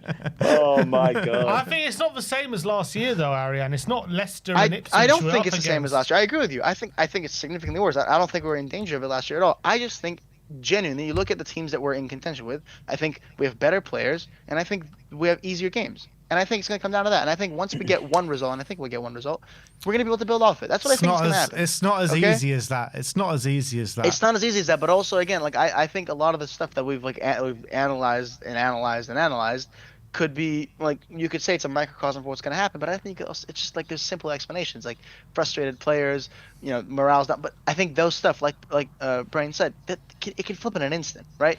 It could, but the probability. But it also could not. I know. Yeah, when you are in quicksand, the probability of you sinking is exponential. For something to happen, you need like the probability to go the other way exponentially. Yes. And there's no crane here. There's is no I know there's not. forklift pulling us up, Right, but And I'm the more saying the more you panic, the more you sink, right? and Yeah, I'm not panicking. 100%. You guys are all panicking, and you guys have no composure. But I have. Look, I'm right. I'm so calm and right. So, Arian, I'm what telling is you. going to be that helping hand helping us out the quicksand? What is it? What is A it? in this helping context? hand that helps us out. Probably the shittest goal you've seen. That's probably what it's going to be. Probably the shittest goal you've seen ever. Getting us a point. Or an overhead kick from Polina, because we've been scoring overhead kicks in the worst season of our lives. Yeah, we've scored we've scored 4 wazoo. Puskas contenders in the season too. Yeah, But don't forget so, that. Most likely, it could be an absolute worldie, And You then just say, everyone- You just watch the highlights reel of this season. They're going to show it at the end of the season on the big tannoy. Be like, in our relegation season, we're going to be going down. They're going to be showing all these great goals. I was like, wow, what a team! What are these Harlem Globetrotters? Yeah, what team? They must have been in the title race. Look, yeah. I think we're not going to go down. But what I'm concerned about, it's not that Arian, I'm you not need to panic. concerned You're about. way too calm for this situation. You need to panic. But here's what I'm panicking about. My whole point is I think we're fucked whether or not. That's what I'm telling you. My point is that You're panicking for 6 years' time. I'm panicking about the fact that I think, look, if we get relegated, the disaster's obvious, right? That's my point. My other concern is if we don't get relegated, I am worried that people are going to be like, phew, we avoided. Now it's done. I'm like, it's not done. We're still bad. Correct. We're still bad. I love this logic. Yeah. It's like, I'm not panicking now when a train is about 3 feet away from smashing my Yeah. face to obliteration. I'm panicking when the train has run me over, and then 3 stops down, I'm going, oh my God, my nose No, is yeah, you know what? I love that analogy because here's what's happening right now. We're standing on the train tracks, right? And the train's coming. And what might happen is we might like duck and go underneath the train. And then my worry is instead of rolling off the track, we're going to stand back up and stay there. That's what I'm telling you. What's the magic number? What's the magic number of points that we think is enough to keep us up? I think 10, 9 or 10. 10 more points. So I don't think 39, 30. 39. I don't think 39 points goes down. I honestly think it could be higher, much higher this year than usually is. I think we than need 40. 43 or 42. I think this I could think be you the guys year. are giving Leeds, Forest, and West Ham. Look, I think it's also one of those things where we look at them, and because of how bad we are, any team looks a lot better than us. No, but they're in So we're good thinking- form. They're in good form. Yeah, West Ham have they lost are. one West in Ham five. are. West They've Ham lost are. one in Forest six, sorry. aren't. Yeah, Forest aren't. they've just got a new manager, and they've got good players. They do have good players.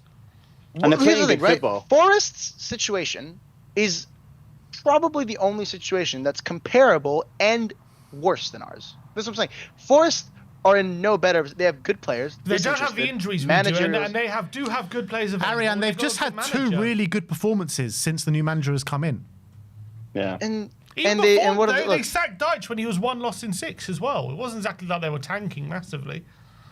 If we But play look- Forest tomorrow, Forest absolutely batter us. I disagree. we played- I disagree. We do play them, and I think we win that game. To be honest, I think we win that game because That's in I 3 don't games, think, right? Yeah, 4 I games. think. 4 games, Look, yeah. Look, I don't think need a win that before then. The team we do. I agree, we do. But what I'm saying is, there's even if we don't have one, a game like that could be the one. Because look, that's a relegation 6-pointer. That's the game that would get someone going. That's the game that would get these players going. I think of all the games that we have. I don't think we beat Forest. I really don't. I look. I don't think either. This is Not the wonderful now. thing about things like this, because when the game's coming up, someone's going to be right and someone's going to be wrong. The 3 of us are going to be 100% right, and we're going to be 100% right. laughing and then 33 to 1. crying. we definitely won't be laughing, Brains. I'll tell you that. No, we'll be crying, but a momentary laugh at Ariane What I'm and then crying saying again. is, I'm not saying that it's not going to happen for sure. I'm not saying that it's not a disaster. I'm just saying I think we've got just about enough to be, get out of this.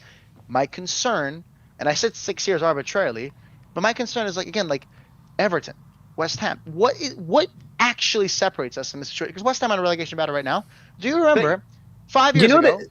It was 5 years ago when Lanzini made it 3-3 in the last minute. They were flying. They looked like they were part of. They were in Europe. They won a Conference League. It looked like for them that their club was going on the up and up, and now they're here. What is different from that to now? What's the difference? This is the Well, point, to us- Arian. You are worried about a catastrophe that's coming 6 years down the line when we're telling you that it's here already, and now is the time to worry. There's no point worrying about No. tomorrow. Here is the No, problem. I'm not saying that. I'm saying that if we survive this catastrophe, we haven't survived anything. Yeah, but We that's haven't something. survived I mean, anything. That's what I'm saying. yeah, of course. Right? We need to sell the club. Everyone knows we can worry need to sell about this club. we can worry about next season and 6 seasons times catastrophe after we've saved ourselves this season. We need to save ourselves this season. We'll save ourselves And it this season. looks I think bleak, man. look, It looks so bleak. It's so Yeah. bad. It's horrible. But I just think we have just enough. I think we have just enough. I mean, I I, really think do. on current evidence, we don't. I don't think you can go. But into the court evidence and is provide based off of a evidence. situation that we're not in anymore. Like I What think do you mean we everyone are? can We're in agree. that situation. are in that What are you talking situation. No, about? What are you talking look, about? look. Basically, Arian, you require hope, and what we're saying is Don't bother. that There is no hope. all the evidence looks bad, and from a stoic point of view, you prepare for the worst, and you'd be surprised when the worst doesn't happen. Although you don't fear the worst because you know there's a big chance it can happen, and therefore you go forward into battle a little bit strong, Marcus Aurelius type thing, Right. where you're just going, no, don't worry about it. Like, we're not going to get relegated. Your American optimism is not going to work here. It's gonna work here. I don't You think need to we'll get come to the relegated. UK, Aaron. I We'll don't whip you think into it's shape. gonna get relegated. Yeah, maybe it's because it fucking rains there every day. It's sunny outside right now. All right. I know. We can't stand your bloody optimism with your bloody God's sun. sake, get to Ariane, stuff you with need the to come to optimism. London Stuff. for a year. We need to grind you down. Yeah, that's what happened, man. It was raining here for 3 days, and I wanted to kill myself. Need you to become a cynic. That's what it is. That's what life for Tottenham Honestly, fans about being.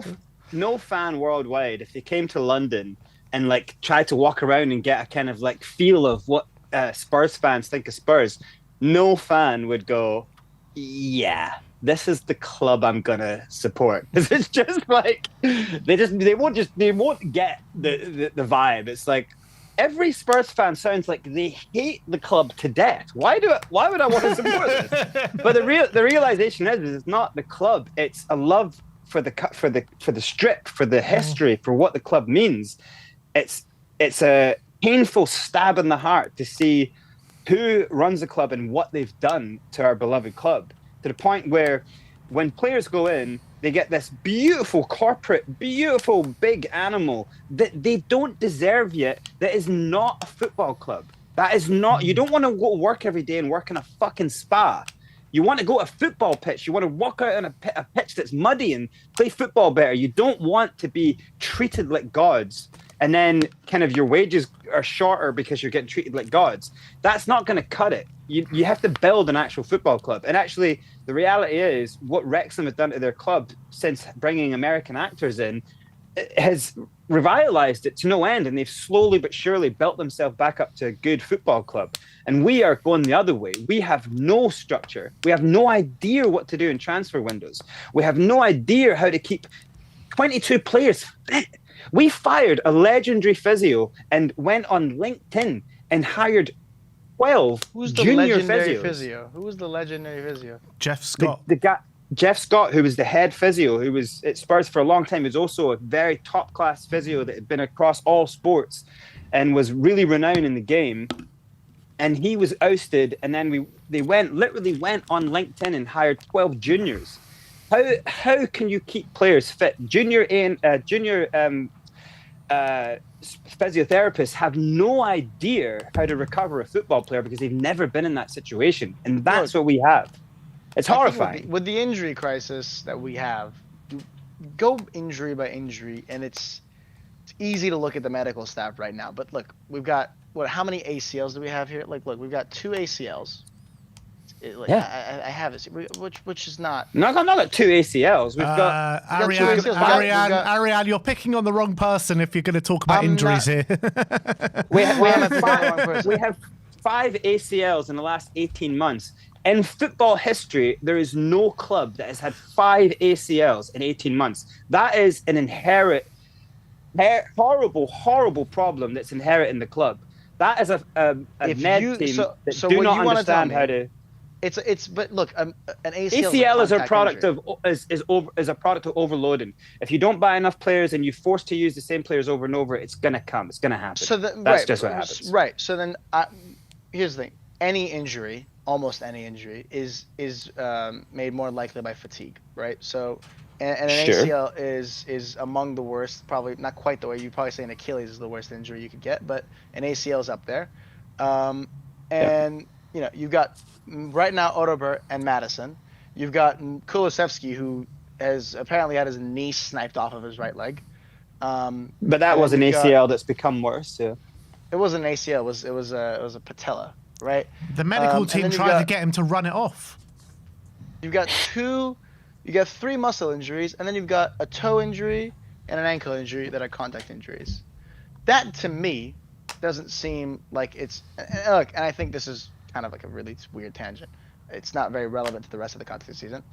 No, I think injuries are massively relevant. I mean, our last they're relevant 2 in terms of that they've affected decimated. us, but I think it's like, I think not all of it, but a good amount of it you can not chalk up to, but say this is pretty rotten luck at the end of the day, too, right? Well, then Spurs are the most unluckiest team that has ever existed. You can't believe that we're the most unluckiest team that's ever existed. Why can't I believe that? Why can I not believe that? Because that's like Arsenal blaming the weather when they because points. I can give you an example. I can give you an example of something, right? You want to look at a season where, like, look at Liverpool from 2019 to like 2021. What was their did they not have a massive, like, good luck with injuries at that period? Mm-hmm. Very few of their players got injured. Like we did under Pochettino. Constantly. We got very lucky. We did under Pochettino. Like, look, and even I think we did under Pochettino maybe in the last year. You know, I think Kane, for example, didn't get injured from like 2020 to like even. I don't think he got injured since 2020, besides maybe like a couple game here and there. Like, we had some very good, and then it's all hit the fan in the last couple of years, last 3 years. But I think that's kind of like a thing that ebbs and flows. And there's also a luck element, right?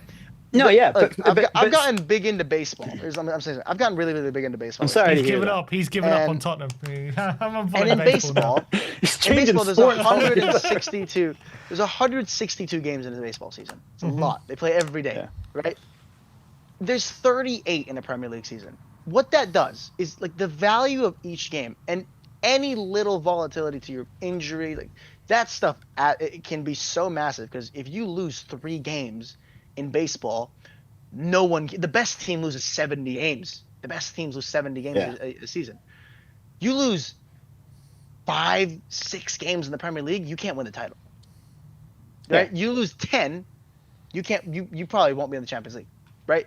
So that's how like slim the margins actually are. Right? Like, in my points, it might be 9, but that's 3 games. That's 3 games. So when we have rotten luck like this, and I don't want to go there, but then we've had some decisions this season that I would like to go back and say, what the fuck are we doing, right? Like with the shoves in the back, which seems to be enforced in a very strange way with us. You look at those things, and I would tell you, look, if we rolled the dice on those things again, right? On Madison, on Kulusevski, on Romero, on a few decisions, you roll the dice on that, we're at 29 points right now. Could we not be on 32, 34? Could we not? And I don't see the benefit of kind of imagining I'll tell you why. a I'll tell you what the world. benefit is. I'll tell you what the benefit is. And what the benefit is when the margins are this slim, and we've got out of a situation with a manager, which none of us here liked at that point, we've got into a new situation. Why can I not say here that, hey, it kind of genuinely couldn't get any worse than what it was, with a little bit of better luck and maybe a slightly better approach. I think we do win 3 games and get those 9 or 10 points. And I'm saying, why is it so crazy to say that while it's possible, while it's something that could happen, while it's not an insane prediction to make that we will get relegated, I think it's not that likely. I think it seems likelier than it is, and it's far too likely to be acceptable. What percentage would you put on it? Percentage chance? 5. 5%. I think 5% for a club like Spurs is ridiculously high. Spurs should always be 0% to get relegated. It should be something that's absolutely This is the reason we are here, unthinkable. Ariane, because people think like But this that. is what I'm saying. I'm saying it should be unthinkable. But because of the negligence, I think it's between it's gotten to a point. 30-40% we're down. 30-40%. I think saying Yeah. it's above. I think if you say it's above 20%, it's the rain. It's the rain and the weather that you live in. I think that's what's talking about. No. No, it's I not. think It's if the it's above situation. 20%. It's the situation we're in. It's the situation which we've seen It's in over the stark course of the whole contrast. season. Look, it's the form that we're in. It's everything.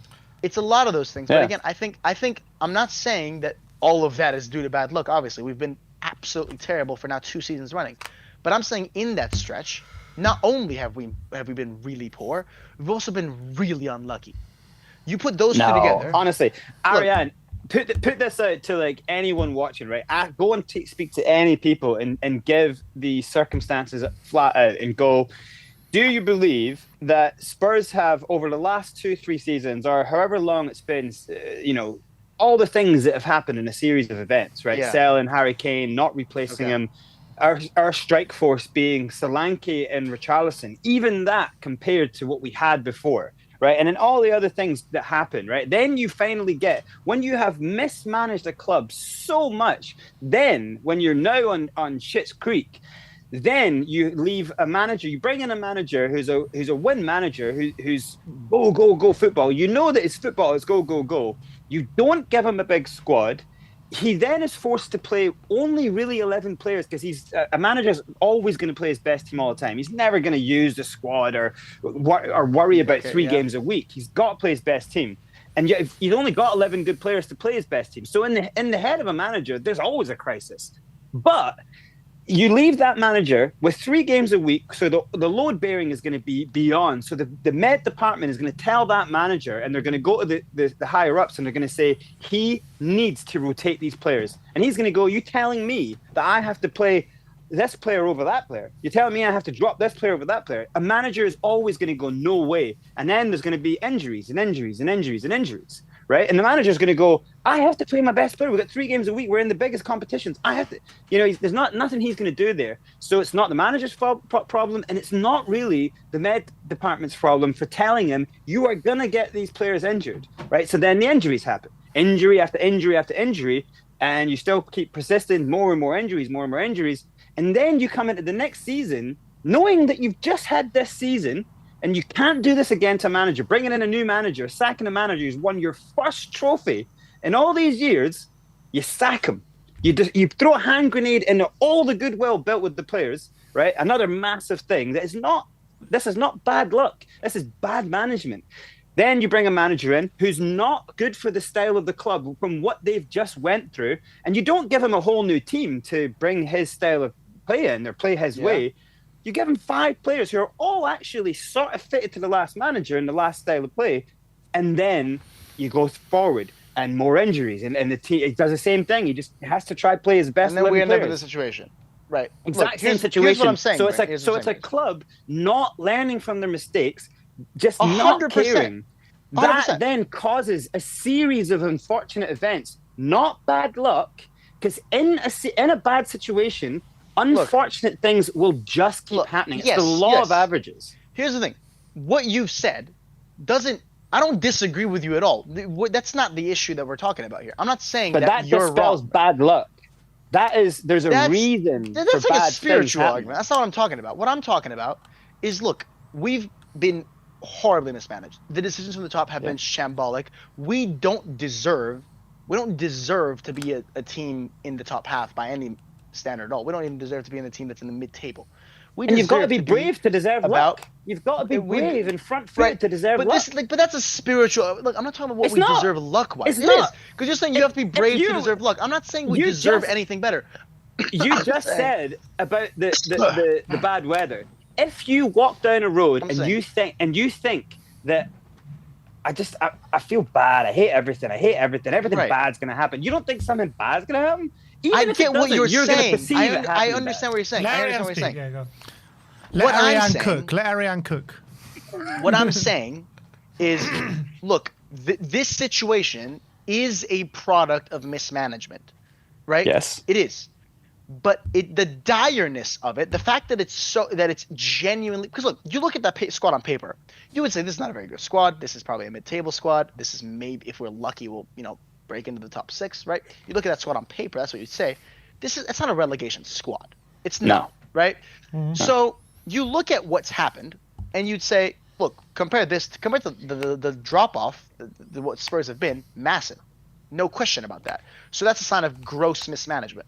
Look at the January window, what we did. Gross mismanagement. Yep.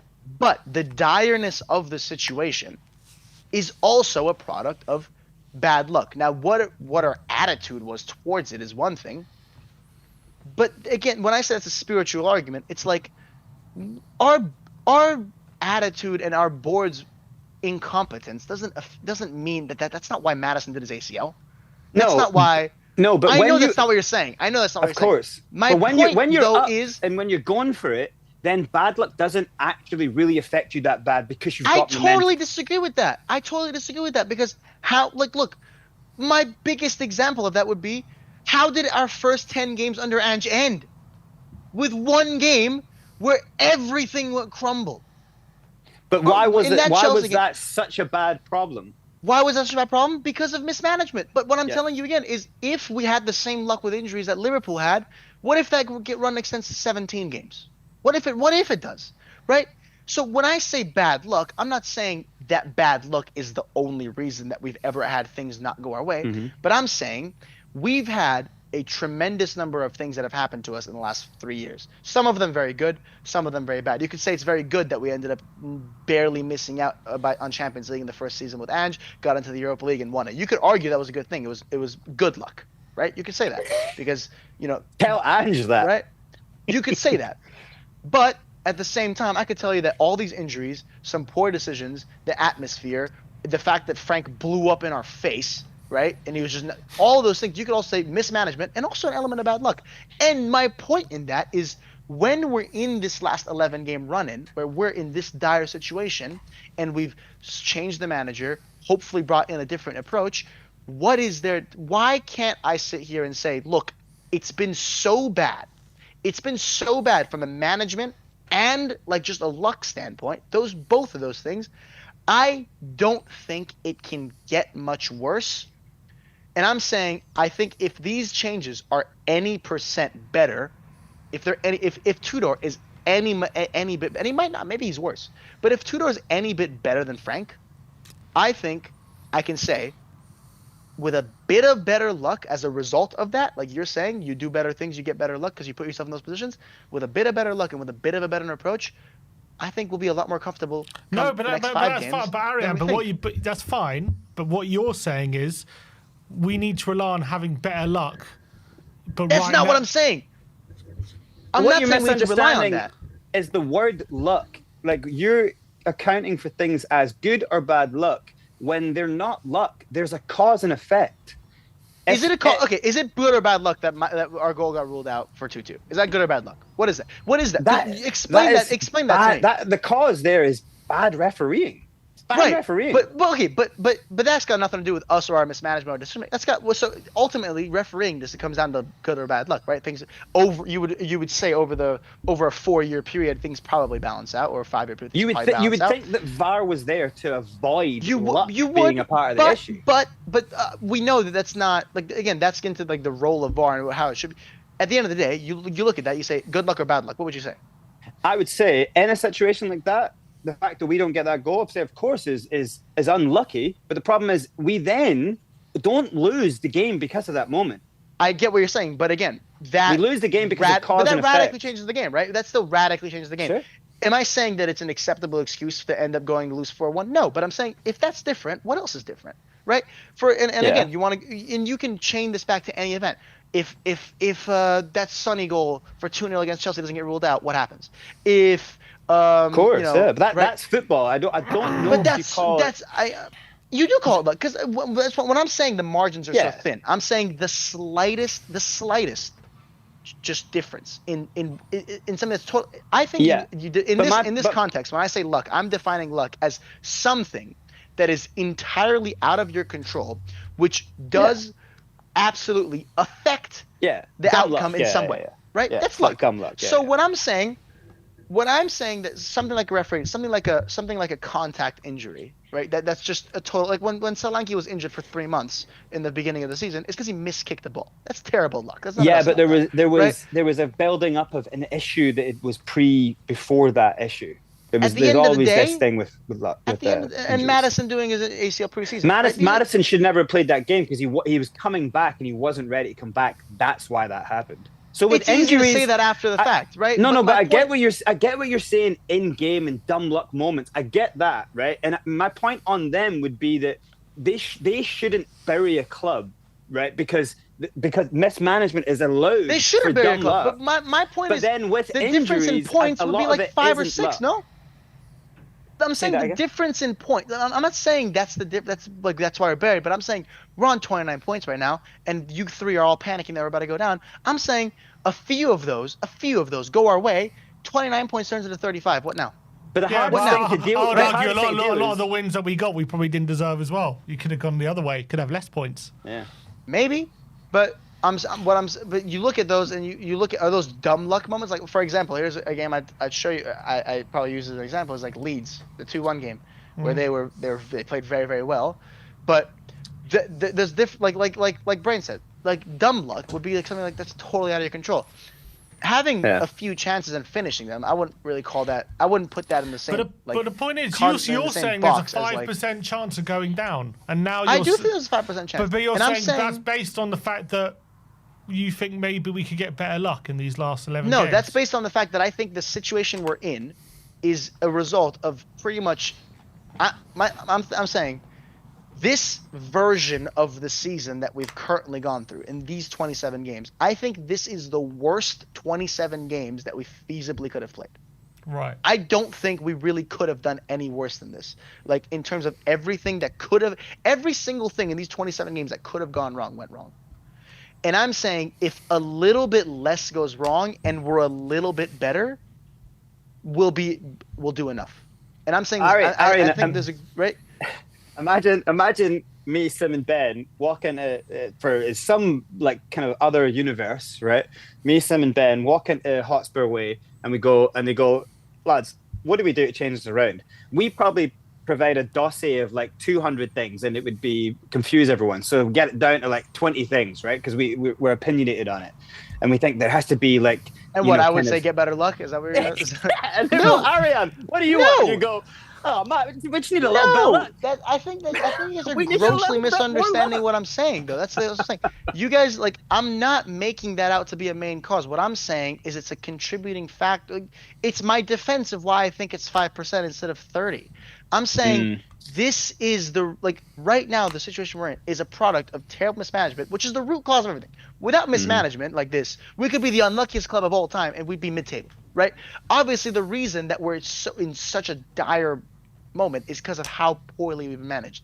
Yeah, but and I agree with that, because then right? once you've once you've managed it so badly, then you just have a little bit of bad luck.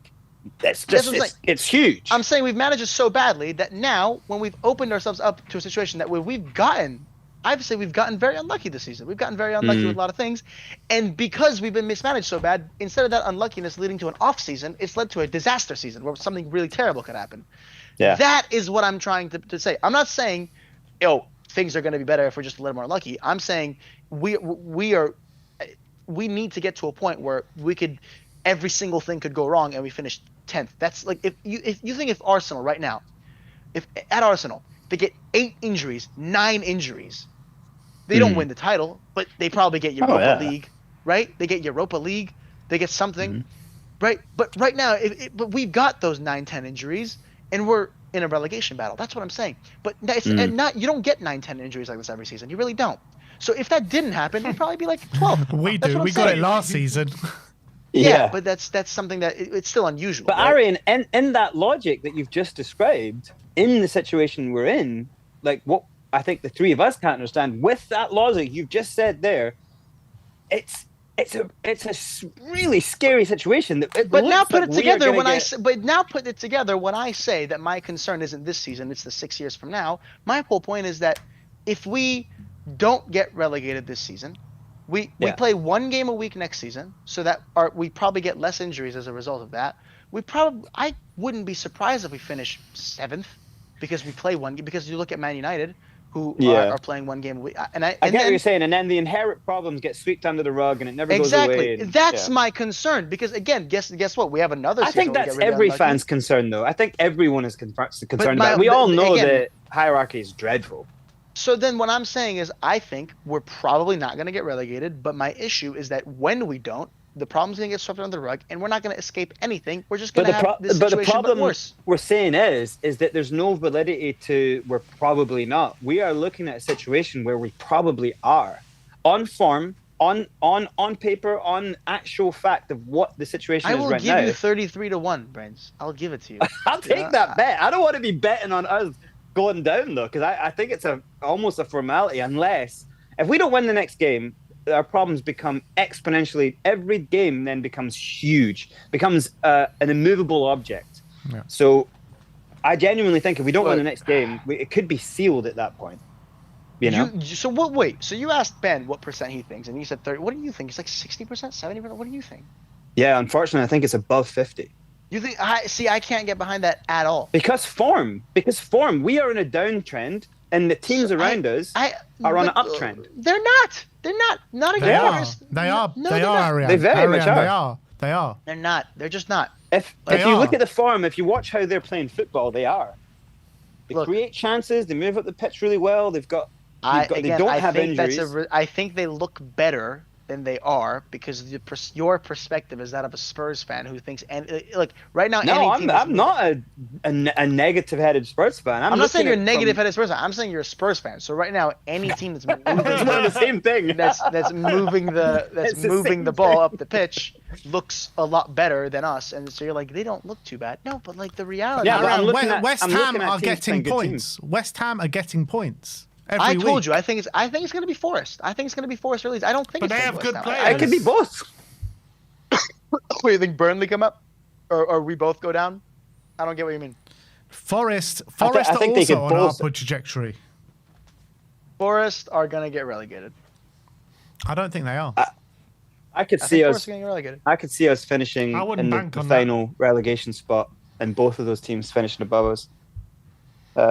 Yeah, I think I'm very, very confident that we'll finish 16th, 15th. Ariane, I got a super chat for you. Deluded, Ariane. I got a super chat for you, Ariane, from that's gonna be fun to Shazoo. read, isn't it? It says, Oh, I great. used to be Ariane a few years ago.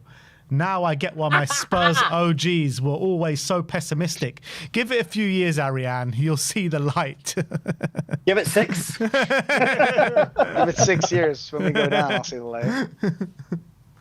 Look, Ariane will be jumping onto the tracks.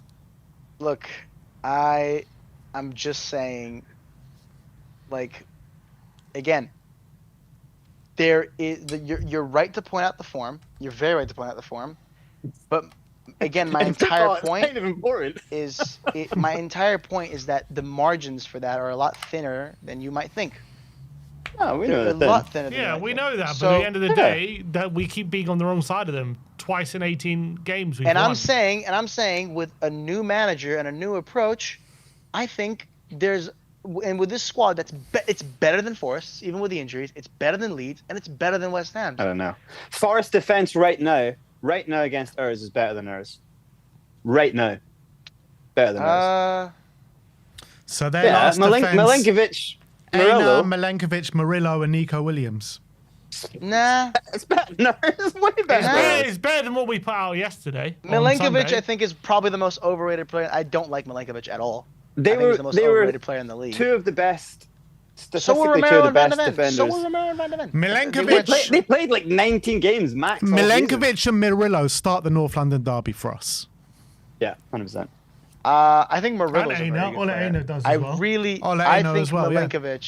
Milenkovic made his name because he plays a style that works very well under the likes of Dyche and Nuno. I really don't think he's that In good of a player. fact, you look at Aina, Milenkovic, Murillo, Anderson, Gibbs-White. potentially Gibbs White.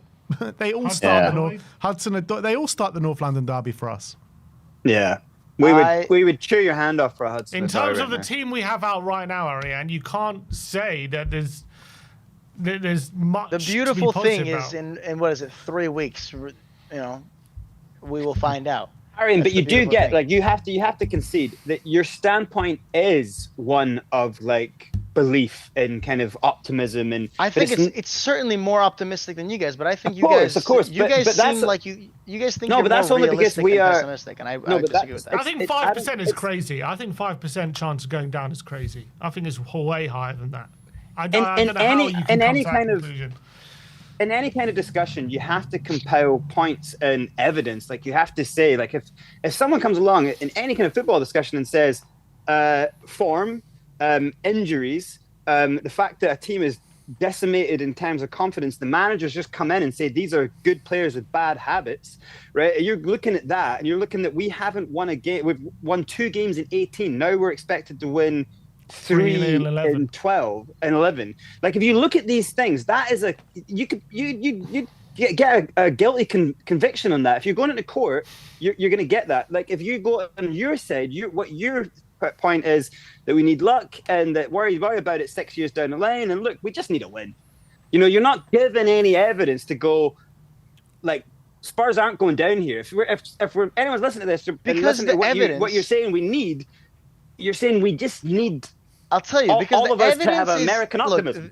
the evidence, look, it's circular because the evidence that I'm saying, if my whole point is like, look, we've been really poor, but I think there's You're reason to saying we need believe we'll Eckhart improve. Tolle or something. He's I'm saying, saying I he's think saying we'll there's been improve. evidence tampering. That's what he's saying. There's been I'm evidence. saying that I think that we'll improve. We need some And good luck here. You're telling me that I need to prove to you with empirical evidence of stuff that's not happened yet. What I'm saying, I Okay, think, not like, empirical evidence, just what like the evidence we've just given, which is not anecdotal. It's just the facts of form, our injuries, our inability to play a competitive team in many ways. My Like all the argument, things I said.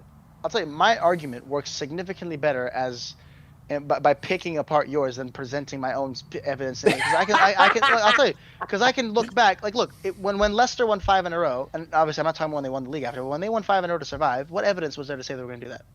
None. What am I gonna do? Same with Wolves last season when they won 6 in a row, and that was under the manager that Nottingham Forest have just got.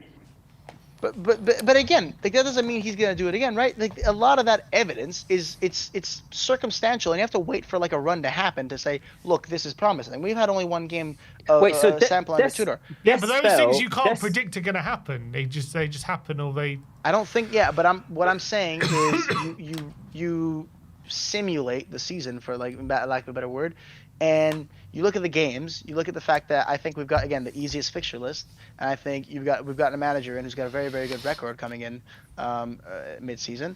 I guess that's a piece of evidence that I can present to you. I think that's still optimism. These things don't correlate to Tottenham, though. These things don't correlate to Tottenham. This guy has won every single first game of a job. He comes to Tottenham and loses. Look at those first games. How many of them were a game that's as gargantuan of a mismatch as the North London derby is at this moment? Well, he played Juve. His first game for Lazio was Juve, I think.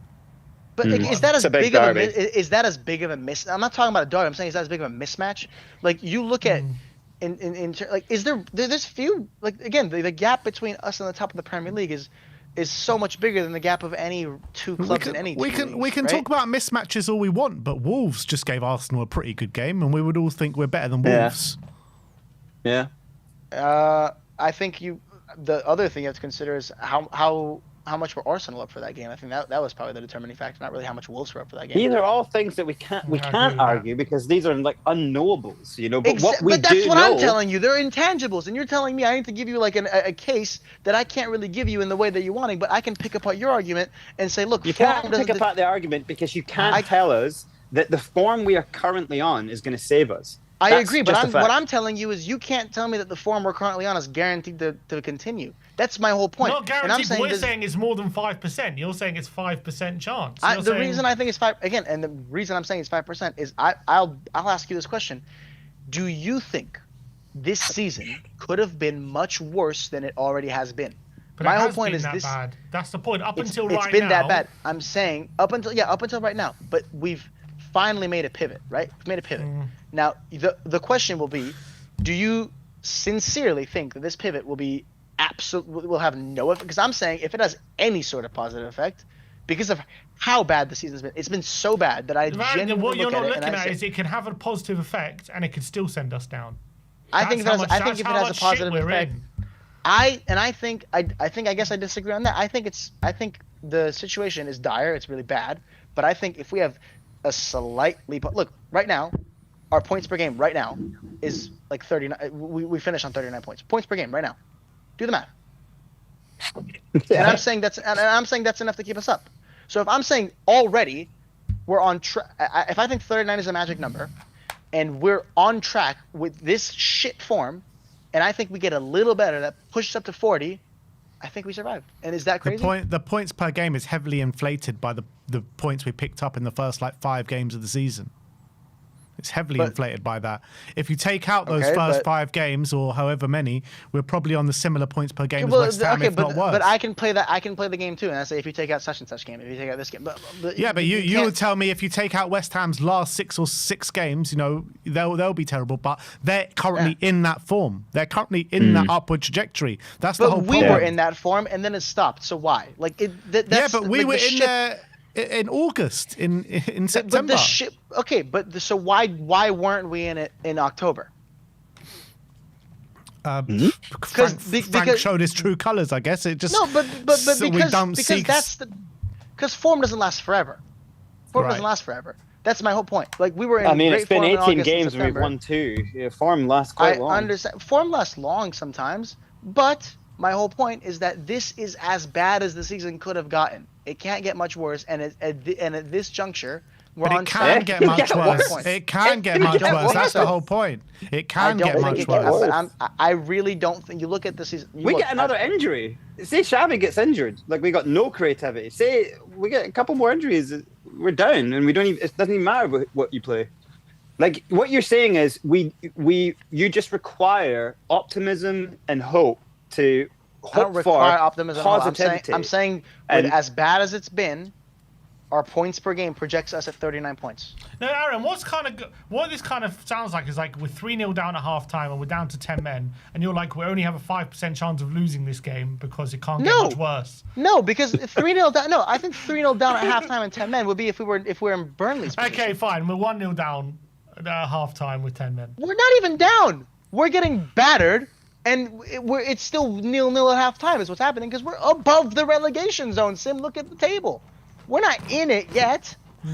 Yeah. We're not in it yet. Yeah, we might end up being in it. Okay, I'm saying we're 5%. probably down to 9 men in that analogy then. So it's what? 0-0 and down to 9 men. I don't think so because again, I think Look at all the Forest injuries are the we got. favorites to go down. Look, like you said, what are odds? 1 to 4, 4 to 1, right? What teams are above us? There's a consensus us. that we're not the, or like what team's likely to go down than us? The consensus isn't that Spurs are the likeliest team to go down. Yeah, I don't know it's- about We're the- consensus. We're the third likeliest team to go down at this point. Third, so who are the two teams above us? Above us, West Ham and Leeds. Forest. Oh yeah, West Ham and Forest. West Ham. Okay, so West Ham, Forest. West Ham and Forest, I think are in a worse situation. I think West Ham probably better because they're on good form. But again, form changes a lot quicker than you think, right? You say, what if Bowen gets injured? What then? Right? Like we can play these what if games, but you can't play that what if game with me, and I can't play it with you. So when I'm I'm not saying, playing what if games on form right now. We look like we're going down. Like we need a little bit of a miracle. We need an intervention. We don't need a hand of miracle. God. We just need We do. one. We need no, something we don't need a magic. It's not. It wouldn't be miraculous for us to win one game out of the next 4. On That's not a current miracle. form, it In would current be. form, it We've- would no, be. it wouldn't. It would be. We've, No, we've it won wouldn't. 2 in 18. I think that's kind of miraculous to win the next game against Fulham, who are playing really I didn't well. say the next game. I said the next couple of games, next 3-4 games. That's not miraculous. And the reason it's not miraculous, by the way, is because it's very important. It's a very important detail that we've appointed a new manager. It's a very important detail, and I get that your point is the job is gargantuan, the situation's dire, and I'm saying, look, we've appointed a new manager. We're changing our approach. That could just the fact that it's novel. We know what a new manager bounce is, right? That novelty alone can carry us just 2 points on it, a couple of games on its own, right? 3 I points think on Aria, its own. you know what? I'm massive, bait and switch here. I think Aria's right. I just think we're looking at this all wrong. I think we just got to be positive about it. I think we just need a little bit of stroke of luck, and there's no chance we're going down. 5%. I'm gonna try 5%. that. 5%. 5%. I think if we repeat the season 100 times, we go down 5 times. I really think that. Sim, Yeah. what do you think the percentage is that we go down? I would say right now, it's a good 40%, 35% chance. 35 to 40%. I would even say that's positive. I think it's 50 plus. Ben, what did you say it was? Bait and switch? I said about You said 30-40. 30%. Yeah. I'll say 30, What's the 35. average of all of us? I know I'm I'll dragging say it down massively, 35%. but- So 35. So together we make 40. He makes 40. You said 70. Let's do a poll. I said 50. Let's do a poll. Let's see if we could. Percentage chance. I'm going by Like- Occam. I'm going by Occam's razor. When something looks like the most likeliest thing, it 80-20%. I don't think it's 80-20% the it is. likeliest thing that we go down. Ronnie in the That's what I'm comments saying. saying the markets are suggesting it's 18 to 20%. Okay, so I get. I can. That's probably as high as I'd go. That's like I said earlier. That's quite a jump from 5%. Yeah, but I said earlier, the highest I could even accept is 20%. I said that. So I really think, again, it's really bad. And I think, again, the biggest problem is the standards that it's gotten this bad. But at the end of the day, I don't think that we're going to go down. We might go down, but I don't think we're going to go down. I feel like you watched the Never-Ending Story, and when his horse was in the quicksand and dying, I think you were like, this horse got what it takes. I think it's hard. And just as the horse's head was going into the sand, and he was crying and screaming. Was it a tree or was he crying and screaming? And I reckon you were sitting in the area and going, nope, not sad yet. I think that horse, he's going to pull it out. And then the horse is underneath, bubbles are coming up, and I'm pretty sure, which is why I think we're at now, I'm pretty sure you were sitting there going, when's the horse coming back? When your analogy that the horse is already underneath the quicksand, I cannot accept that to be analogous to our situation. Nah, I've been a little bit facetious there, but I do think we're in quicksand. I think moment, we're all legs are in the quicksand. Look up the survival rates of being stuck in quicksand. I mean, is it over 5%? if you're a horse, It's not in a dangerous. mythical movie. Yeah, no, I really. How dangerous? Likelihood of surviving stepping in quicksand. Let's find this out. I'm curious now. Depends. There's no way of quantifying it because quicksand in like the Sahara or quicksand in in water it's all different stuff. 20 to 40% is winning the poll. 34% of people think it's 20 to 40%. Under 34% 10%. of people are. Under is what? 10% is at 12%. Yeah, I'm it's surprised. I'm 12 surprised right there. That's how 12% of all positive it votes. is. I'm actually really surprised how positive. I thought we would all been like we're 50% plus going down. I genuinely No. think it's 50, and I don't even think that's conflating negativity. I think my 50% of positivity is that something magical can happen, even if you don't want to call it No, magical. I don't. Even if you don't want to call it magical, 50%. There is a 50% chance we batter Fulham. Like you There's a said, what 50% if chance. Xavi gets injured? What- I think what I think percentage- we're one disaster away from going down. I think What if percentage we have chance? Bloody hell, What Darius. percentage chance are West Ham to go down? Do you reckon? 20. 20. So we're 5 I'd and they're say- 20. So you're putting Yeah. an 75% chance on Forest. I didn't know that we I were doing a would percentage between the three teams, but I would put. they're obviously higher than us. I'd probably put 50 of it at Forest and then the rest of it on Leeds. What would you Leeds say, as Brains? Because I mean, if Spurs were at Leeds. 50%, Yeah, Leeds. No, I know. Leeds are If- good, but they could easily go down. If it was comparative, I definitely think there's. If you're just saying team by team, I would say that obviously, West Ham being in the bottom spot, I still think there's a high chance, but I would almost put it at like 40, just alone. You would think you definitely have to put it at 50, but then because of their form, I think it knocks it down. I think they've got previous of like fighting battles and winning them down there, so I think they have a little bit of something They about play them Liverpool right now. next, by the way. They you play can't Liverpool. you can't put West Ham at 40% and Tottenham at 50%. No, I know, because I didn't know that we were going to do a percentage of the three. Like, So obviously, let's do a if you ask percentage. me, A percentage of the three might be a better representation of what we actually think. yeah. So then, obviously, I would have it as, I would say, Forest, I say, would be the least. I would say like 20% is Forest. And I'd say that I'd say maybe 50-30 then. West Ham 50, us And then 30. Leeds 0. You don't think Yeah. Leeds go down at all? You don't think there's no chance? Where are Leeds? Are they like, how many They're points? 2 are points Leeds above off us. They're at 30, 2 points above us. 2 points above us. Yeah, fuck, they're probably in it as well. But they have But how many the do you want to most- split this pie chart? They have the most favourable fixtures and For decent form. the record, Yeah. Leeds I play don't know City if- next. Leeds play City next. Forest play Brighton next, and West Ham play Liverpool next. We play Fulham. But Fulham have been a good team. Every this team in the season. Premier League's good. Like we're not gonna Yeah. go to And- like yes, Fulham are One thing I we're would, not good. but one thing I would don't know the if fourth best on the Champions League, mate. 33-1, mate. Yeah.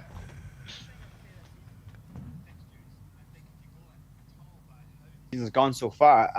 I don't think you can look at fixtures and go, oh, this team's playing, a top 6 Yeah. team, because that's not really worked out. If anything, this season, that the lower teams had a chance of doing well against them. Like, I think our best chance of getting points in the next few games is Liverpool, because Liverpool are looking so void.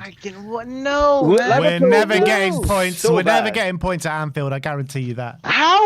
Look, Liverpool looks so bad right now. It is quite shocking we how bad the football. look bad right now. I know, but if there's any, but my No, point is, I think- West Ham don't look. I bad. know this is such a random pivot. Like You know, he's got brains arguing to that fill we it get out. I'm points. giving. That isn't a pivot.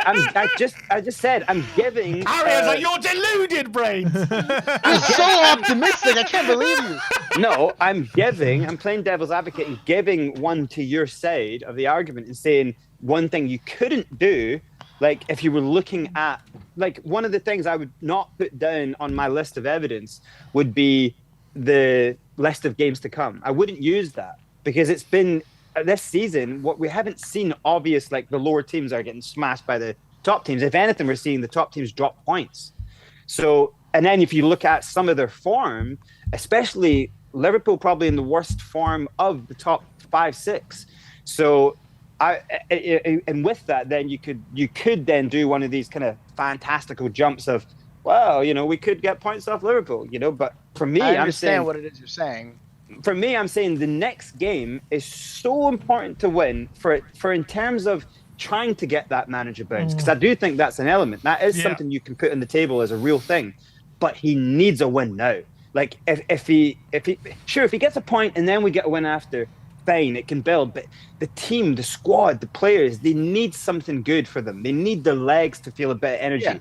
Yeah, so a win would rejuvenate them, and then maybe if we get a win in our next game, I'm definitely moving more towards Ariane's I was gonna say this. Yeah, if we win because this of positivity. right? If we beat Fulham, Yeah. what does your percentage drop to? I think it drops dramatically. It drops huge. Dramatically, yeah. Huge. Now, now, who do you think is the favorite for that game, Fulham or us? Right now, Fulham. And if you had to, I think the betting odds are going to probably be in Fulham's favor. But what do you like? If you give it a percent chance they win that game, what would you say the percent chance is that we win that game? Of Fulham winning that game? Of us winning that game? Oh, I was winning that game. I would say 30%. Now, is that not a whole lot higher than 5%? Now, do you understand why I say? Now, if we have a 30% chance now rationalize this. If we have a 30% chance of winning a game, take your American optimism somewhere else, man. I'm not saying. I'm saying that you innately believe what I believe. Because if we have a 30% chance of winning a game that you say would dramatically decrease our chance of going down, then my 5% doesn't look so crazy now, does it? No, it still looks crazy. Yeah, it still looks batshit crazy. It doesn't look crazy because rationalize game by game. Rationalize it game by game. Yeah, but rationalize it game by game. Is sure you could obviously build a simulation of the positive things that could happen, but we lose that game, and I think we're gone. I don't think there's a chance. Okay, it goes right down. We lose that game. What does your percentage go up to? 80, 90? Nah, it's not that high. It's not that high. 90% if we lose to Fulham. If we lose to Fulham, what I'm saying is, no, you're crazy, brains. What I'm saying take is, your English depression somewhere else, man. But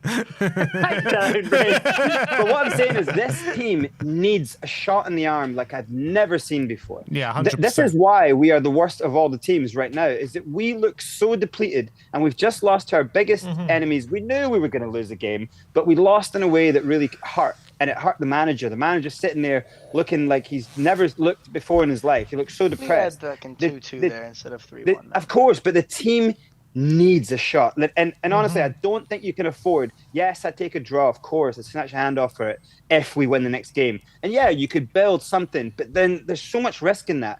You get a win next game, and our chances go through the roof. Not because we become more likely to win the game after, because our players believe they can win again. Yeah, that is massive. Don't worry, we're winning. That is the kind of be-all and end-all magical thing that happens. And I, as a football player, I do believe in magic, but you have to fight for your magic. You have to have. Sound like Peter Pan. I do believe in fairies. I do. Hey, not that down, Sam. But no, honestly, I just think. I think if you lose the game, though, as much as I think so much positive can come if you win the game, so much negative comes if you lose the game. I disagree. I think the upside of winning that game significantly outweighs the downside of losing it, because I agree. Again, my whole point, again, is I think we have a few more shots in the chamber, right, to get that ball rolling. That's why I say 5%. I think we have, look, we have 9 lives. We're down to our last one right now. We really are. Like I said, one disaster. we're one. No, you think we've big got 7 or injury. 8 lives more? No. more left. My whole point. I'm saying like we've taken a lot of blows this season. That's when I say unlucky. My whole thing is we've taken so many blows this season. We're down to our last one. If we get that one, if we get Xavi, if we get like 2 of our strikers again, if we get Van de Ven, now we're in trouble. If that happens, we're in trouble. Yeah. But Our most winnable game comes after that. Palace at home. We have that. right, like That's a or Ben like, and Sim, I guarantee you, we lose this Fulham game. You're coming in and you're sitting there. I'm just saying that Ben and Sim, I know this is gonna happen.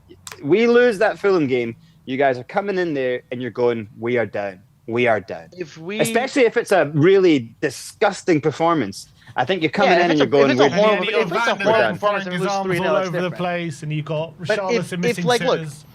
If we have one more big injury or like another like again, if we have one more position go down basically in Van de Ven or Simmons or a couple of our strikers or something like that, if we have something like that happen again, or we lose 2 or 3 games on the bounce, like we don't win any of the next 3 games, that's the final nail in the coffin. But right now we still have a little bit of life in us, I think is what I'm saying. And yeah. And I'm saying a nail it. gets hammered into the coffin. One nail at least gets hammered into one corner of that coffin if we lose the next game. You've got 3 more nails. I say you lose the next game. That's why if I'm the manager, I'm saying I can understand that, but again, game. I think I'm saying that I think the likelihood of us getting nothing from the next 3 games, and not being able to build off anything, and then on top of that, it still goes. I just think all that put together, you aggregate all that. I think 5% chance that all happens. Ariane, how many points are we getting in our next 5? So Our next 5? Yeah, Fulham away. Oh yeah, what is it? Let me see what it is. Fulham away, and then what? Palace, Fulham. Palace at home, Liverpool away, Forest at home, and Sunderland away. Do I want to get clipped here? Do I want to get clipped? That's the question. Yeah. Too late for that kind of thinking. You've been clipped so many times. I will say that I expect us to get at least 6 points. At least 6. And I think I would probably say that I wouldn't be surprised if we get 9. 9. I wouldn't be surprised. I'm saying 4 points max. I think we get 6 games, at least. 4 points. Yeah. I think we get 6. I think we get at least 6. And you know what? Where are those 6 coming from? Please tell me. Where are those 9 coming from? Where are you getting 9 from? The 9 is I think Fulham, Palace, and Forest are all winnable games. That's why I'm saying 9. I think Sunderland would probably lose. And I think Liverpool. I think Ariane, I think you're dramatically underrating Nottingham Forest here. I think you guys, and I think the opposite. I think you're dramatically overrating Nottingham Forest. That's what I'm saying. I think we have just radically different views of what Nottingham Forest are. Yeah, this is always going to be a conversation of faith and hope over, pragmatic. Yeah, I'm the faith. So you're going 0 points, guy. You guys are the objective, statistical. I'll give you my points. Overlords. I'll give you my points for the next 5 games, and then I have to get out of here. I'm getting signaled that the close. Yeah, I think we'll end the stream anyway. But Brain's gone. I think 5 points. 5. And I hope that's wrong, 5. but I think that's 5 points. And then look, we've got Brighton and then Wolves after that. And then look, Villa, which is poor. And then we got Leeds. Look, we've got favorable fixtures. So Ariane, you think we're getting more points, more wins in our next 5 games than we did in our last 18? Yeah. Sweet. Yeah. All right, cool. Definitely. Okay. I am going to watch this over and just try brainwash myself into Ariane, who I think should be a cult leader. I'll tell you this as well. I'm going to get clipped if I say that. I think we may well finish 13th come into the season, 13th, 12th. No. I don't think we're finishing it that low at the end, just because of our fixtures. On that note, you look at Brighton and Palace. I think they might just drop down because they don't have much to play for. We have something to play for. We have easier fixtures than Leeds, Forest, and West Ham. We could just. Dare I ask about the Champions League? I don't. And then we win the Champions League. And then we end up in the Champions League, and then we buy the best players in the world, and then we win the league next season. Yeah. And then But we'll still, you in still six- get your train Yeah, And then we won the exactly. World Cup. Years. And then we won the World Cup, and then we get relegated in 6 years' time. All right, sweet. Let's end the stream there. 17% saying under 10%, 23% saying 10 to 20, 31% saying 20 to 40, and 29 saying over 40%. So it's like dead even, pretty Yeah. much. My Yeah. God, yeah. Over and between 20 and 40 and over 40. Absolutely. Should we just quickly run through his super chat? All right, just let Brains go because I think he needs to get out Yeah, of the I got studio. Brains. I gotta get out of here. Thanks for coming on, Brains, man. No worry, lads. I'll see you Super guys chat says soon. brains always running away. No, I'm joking. Brains, I'll see you under that. I'll see you under that train. Ariane, thanks for the positivity. I'm going to take this forward. Please set up a cult, and I will follow it. The cult of I'll see you Ariane. guys later. Take care. Yeah. See you later, man. L'Apprentice says this Enoch, too arrogant, engineered their own relegation, deserved everything coming their way. L'Apprentice says as well, personally, I think if we go down, it may be our only clean out the owners and force sales. Our club has too much potential in London. Someone will pick us up like the Saudi did Newcastle. That's the only hope, right? I don't think they do sell if we drop. I think the value's going to The tank. value's isn't going to plummet, man. There's no chance they sell if we go down. There's more of a chance they sell if we stay up. Oh, that would be fucking beautiful. it? I don't think they're selling if we go down. Tristan says, I don't think we are going down. We'll scrape by with just enough points. Regardless, Enoch has to get out. What they have done to this club Tristan during and knows after ball. Poch is disgraceful to say the least. Absolutely. Yeah, I can agree more. THFC Till We Die says, big up, guys. Going to the Palace game for my game this year. We're going to be fine. Been a Spurs fan for over 40 years. Keep up the great work. You guys gave me We're winning the that bug game. to run my 100% channel. we're winning that game. Yeah, Palace at home. We're winning that game. Yeah. That's got to be a win. That has to be a win. We're winning that. And this is what I'm saying. Look, Is that after I a Conference think League game? Then we got a you- chance. No, I don't think it is. It's if you look midweek. at every fixture Next on its week, yeah. own, Midweek Thursday. look at Go every on. fixture on its own, man. I just don't think that we. I really just don't think the situation is as bad as it looks. Like I think it is and looks as bad as it can. That's what I'm saying. Like I think the optics and the reality are literally as bad as it can possibly be. Correct. Well, You know what I'm if we lose to Fulham, it gets a whole lot worse. It's a whole lot worse, and I still think even then we probably. I think that. So it's like when I said, not as bad as it can be because That would losing increase- losing at Fulham is because- realistic. Yeah, but it also hasn't happened yet, so it's not as bad as it can be if it can't be yet. But it can get. You keep saying it can't get worse, but if we lose to Fulham, it does get worse. No, I'm saying it couldn't have become worse up to that point. I'm saying up to these 27 games, it couldn't have been much Right. worse. Now it can keep getting worse, but I'm saying up to now, it couldn't have been much worse up to now. So if we lose that Fulham game, yeah, it's a little worse. Now my 5% becomes like 15. Ooh, 10% but jump then- with one loss. I mean, that's like 10% of our games left, right? If we lose one of our 10% games, yeah, probably. About And if we 10%. beat Palace, does that go back down to 5%? absolutely, maybe even lower. 2009 LJK says Milenkovic does start probably up front. Yeah. You know what? I'll take that up front better. I just think Milenkovic is just not. He's not that different than Dragonson. He's just not a good player. He's really not that good of a player. All right, look, let's end it there. But Ariane, thank you so much for coming on today, my friend. Polls at 30% each. 30% each. Wow. 20 to 40% and over 40%. People Crazy. are pessimistic. Divided. Pessimistic and divided. We'll have to pick this up again in a couple of weeks and see where we're Yeah. actually at. But Yeah, after we get those 9 points, bring me on my victory lap. look, I hope you're right. I hope you're right. But and I yeah, hope- obviously. And I hope people clip me up and saying, look, what a clown. He thought we were going down. But look, we'll see what happens. We'll have to see what happens. But See big what up to you, happens. Ariane. Good to see you, Ariane. Thanks for Thanks for coming having on. me on, guys. And we'll see you guys. Thank you for sticking with us. What a good, nice 2.5 hour panel show. Yeah, long just panel about show. relegation. That is just pure depression, man. Pure depression.